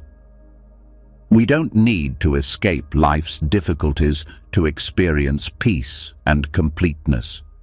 In fact, it is through these very challenges that we come to understand our true nature, which is always perfect, even when it is hidden beneath the layers of confusion or pain. Understanding this allows us to shift our relationship with suffering. Instead of seeing it as something to be avoided or eliminated, we begin to see it as a teaching, a guide that helps us awaken to the deeper truths of existence. The Lotus Sutra teaches that Buddha nature is not something we have to earn or attain. It is something that is already present in all of us, even in our most difficult moments. When we embrace the messiness of life, we begin to see that there is no division between the sacred and the ordinary, between the perfect and the imperfect. Everything is part of the same flow of life. All of it is imbued with the potential for awakening. One of the most liberating insights that comes from this understanding is the realization that we do not need to be perfect to be complete. Our imperfections, our struggles, our failures, and our grief are all part of the same process of growth and awakening. They are not something to overcome or eliminate, but something to accept and learn from. When we stop trying to escape the messiness of life and instead embrace it, we begin to experience the peace that is always available to us. In the mud of our struggles, we find the seed of Buddha nature ready to bloom into full realization. This shift in perspective also allows us to break free from the illusion of control.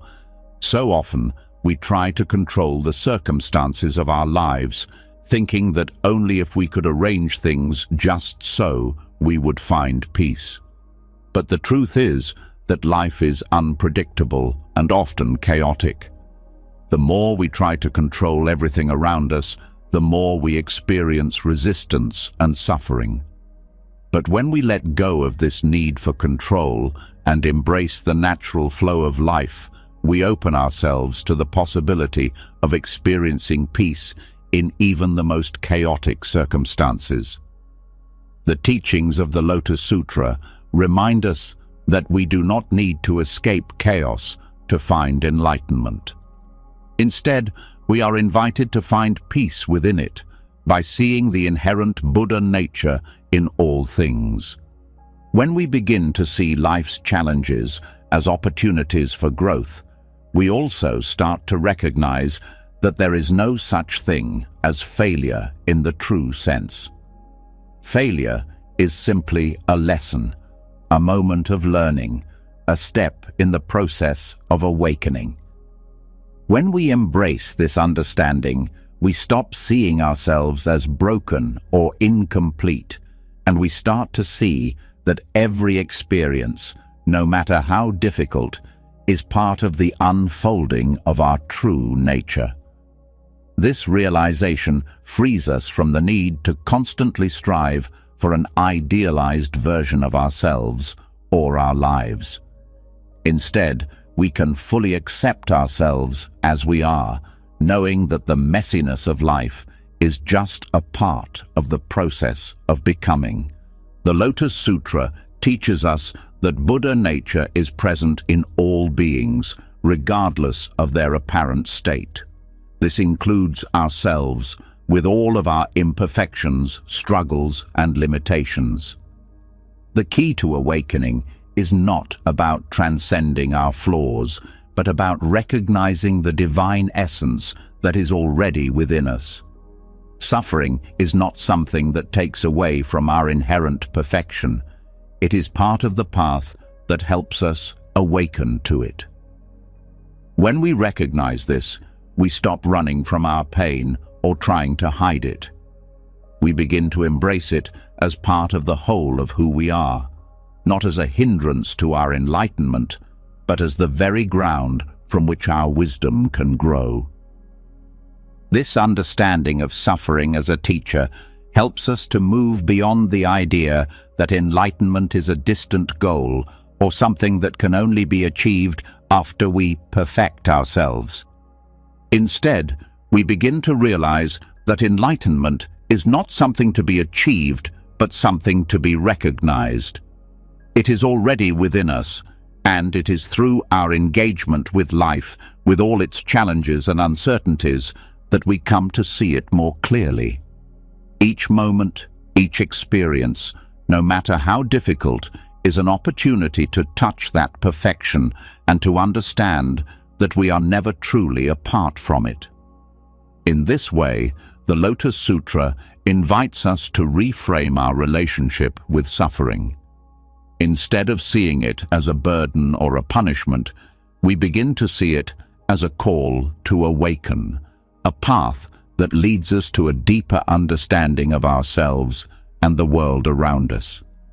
When we accept this, we stop running from life's challenges and instead engage with them fully. We begin to see that the mud of life is where the lotus blooms, where our Buddha nature is revealed, not in spite of our struggles, but through them. The most profound realization that comes from this understanding is that we are already whole. We are not defined by our struggles, our failures, or our pain. These are simply experiences that help us realize the truth of who we are. Our journey is not one of fixing or improving ourselves, but of uncovering the perfection that is already present. When we stop seeking to escape the messiness of life and instead embrace it as part of the process, we find that the perfection we seek has always been here in the very life we are living. As we've learned to embrace the perfection in imperfection, recognizing that even our struggles are opportunities for awakening, we now turn to a fundamental aspect of our human experience: relationships. We often approach relationships with a sense of ownership, trying to control the outcome, believing that the way others behave or how they relate to us will determine our happiness. But what if true fulfillment in relationships does not come from control, but from letting go of attachment? What if the sacredness of connection lies in loving without possessing, in accepting others exactly as they are, without trying to shape them into something that fulfills our expectations? This shift in perspective reveals a deeper truth about wholeness in relationships. That connection itself, without the burden of control, is what brings true peace.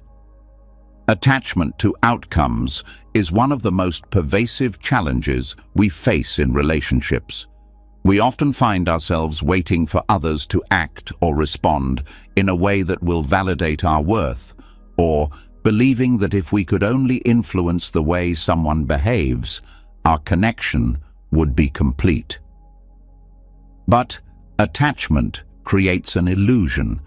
It convinces us that we need someone to be a certain way in order to feel fulfilled.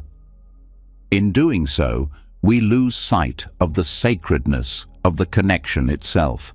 When we love with an agenda, when we love for the purpose of gaining something or fulfilling a personal need, we create a barrier to true intimacy. The more we try to control how others behave, the more we distort the purity of connection. True love, as understood through the wisdom of Buddhism, does not seek to possess.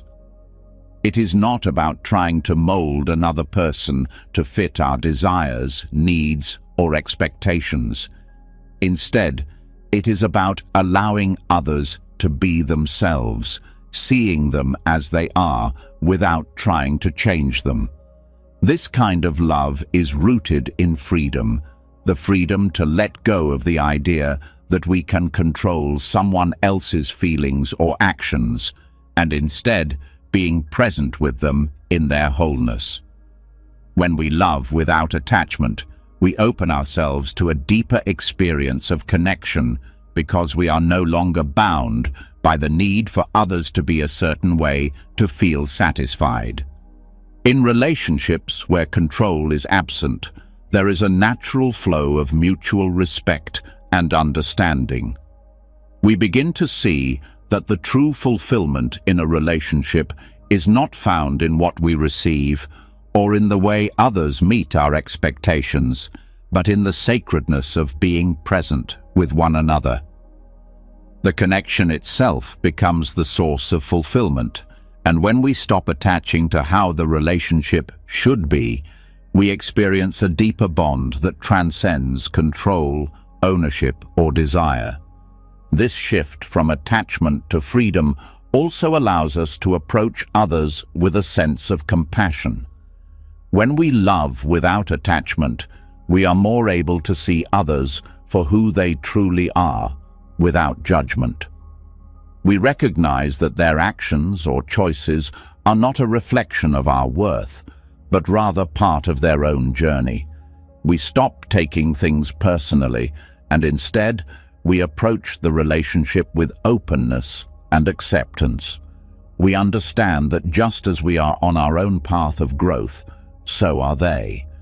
This allows us to engage with others in a way that fosters true connection, rather than seeking to fulfill personal needs or desires. The idea of loving without ownership also extends to how we view our relationships with family, friends, and even romantic partners.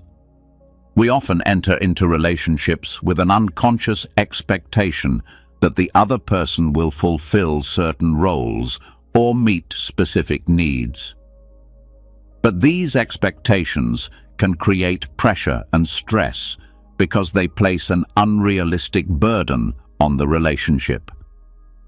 We end up clinging to people, wanting them to stay in our lives in the exact way we envision, when in reality, the true beauty of a relationship lies in its fluidity, in its ability to grow and change naturally over time. Loving without ownership means accepting that people change, that relationships evolve, and that we do not have the power to dictate the course of someone else's life. Instead of holding on tightly to the idea of what a relationship should be, we let go and allow it to unfold naturally. When we practice non-attachment in relationships, we stop seeing love as something to be earned or possessed. We stop thinking of relationships as transactions, where we expect something in return for our love or affection. Instead, we begin to see love as an offering, something that flows freely and naturally without expectation. This kind of love is not based on what we get out of it, but on the pure joy of sharing connection and understanding with another person. Non-attachment frees us from the need to control or manipulate, allowing us to love in a way that is authentic and real. This freedom in love also gives us the ability to let go when necessary. In relationships, we sometimes face situations where holding on becomes more harmful than helpful. Whether it's a friendship that has run its course, a romantic relationship that no longer serves us, or family dynamics that create pain, non-attachment allows us to release what no longer fits our path. Letting go doesn't mean abandoning love or care. Rather, it's about allowing people to live their lives as they see fit, without the burden of our expectations. It's about giving them the space to grow and evolve, while recognizing that we too must allow ourselves to do the same. Love without ownership gives us the strength to part ways when necessary, trusting that the connection we shared is still valid, even if the relationship changes or ends. Through the lens of non-attachment, we also begin to see that love doesn't need to be reciprocal in the way we typically think of it. Often, we expect that love should be returned in equal measure, but this expectation can cause disappointment and bitterness. True love, however, does not require reciprocity. It is a gift given freely, without the need for anything in return. This shift allows us to love without the constant fear of being rejected or unappreciated, because we understand that love is not about what we get, but about what we offer. When we give love without expectation, we experience a deeper fulfillment because we are no longer attached to the outcome. We realize that love, in its truest form, is a reflection of who we are, not a transaction to be completed. The sacredness of connection is most deeply felt when we let go of the need to control or possess. We begin to see that love, in its purest form, is about freedom. The freedom to love and be loved without being bound by the desire to possess or control. When we allow others to be exactly as they are, when we stop trying to change or mold them to meet our needs, we experience a deep peace in the relationship. This freedom allows us to connect with others in a way that is authentic and unconditional, free from judgment or attachment. Finally, when we love without ownership, we experience a deeper sense of peace and contentment within ourselves. We no longer rely on others to complete us, to validate our worth, or to fulfill our desires. We begin to understand that we are whole in ourselves, and that love is not something we take from others, but something we give freely. This understanding transforms our relationships, allowing us to connect more deeply, without the burden of attachment. We learn that true fulfillment comes from within, and that the connections we form with others are simply a reflection of the love and peace we have already cultivated within ourselves. Loving without ownership is the path to authentic fulfillment in our relationships. By releasing the need to control or possess, we create space for love to flourish in its truest form. In doing so, we free ourselves from the illusion of lack and discover the boundless peace that comes from loving with an open heart, without attachment to outcomes. We realize that true connection comes not from control, but from acceptance. And in that acceptance, we find the sacredness of all our relationships. As we've journeyed through Buddhist wisdom, we've uncovered profound truths about life, love, and inner peace. We've learned that nothing is truly missing, from embracing imperfection to finding fulfillment in the present moment. True peace lies within us. The ego, our attachments, and our endless striving often keep us stuck in the illusion of lack. But by practicing mindfulness, letting go of the chase for meaning, and accepting the flow of life, we can experience the wholeness that's already there. Suffering, confusion, and even the simplest moments can guide us to the deep, untapped wisdom within. This is the key to the peace and completion we seek, and it's always been right here, within reach. If any of these teachings resonate with you, I'd love to hear your thoughts. What part of this journey most stood out to you? Drop a comment below, and let's continue the conversation. And if you haven't already, make sure to subscribe to the channel so you can keep diving deeper into these life-changing insights. The journey of awakening doesn't stop here. Join us for more moments of peace and wisdom. See you next time.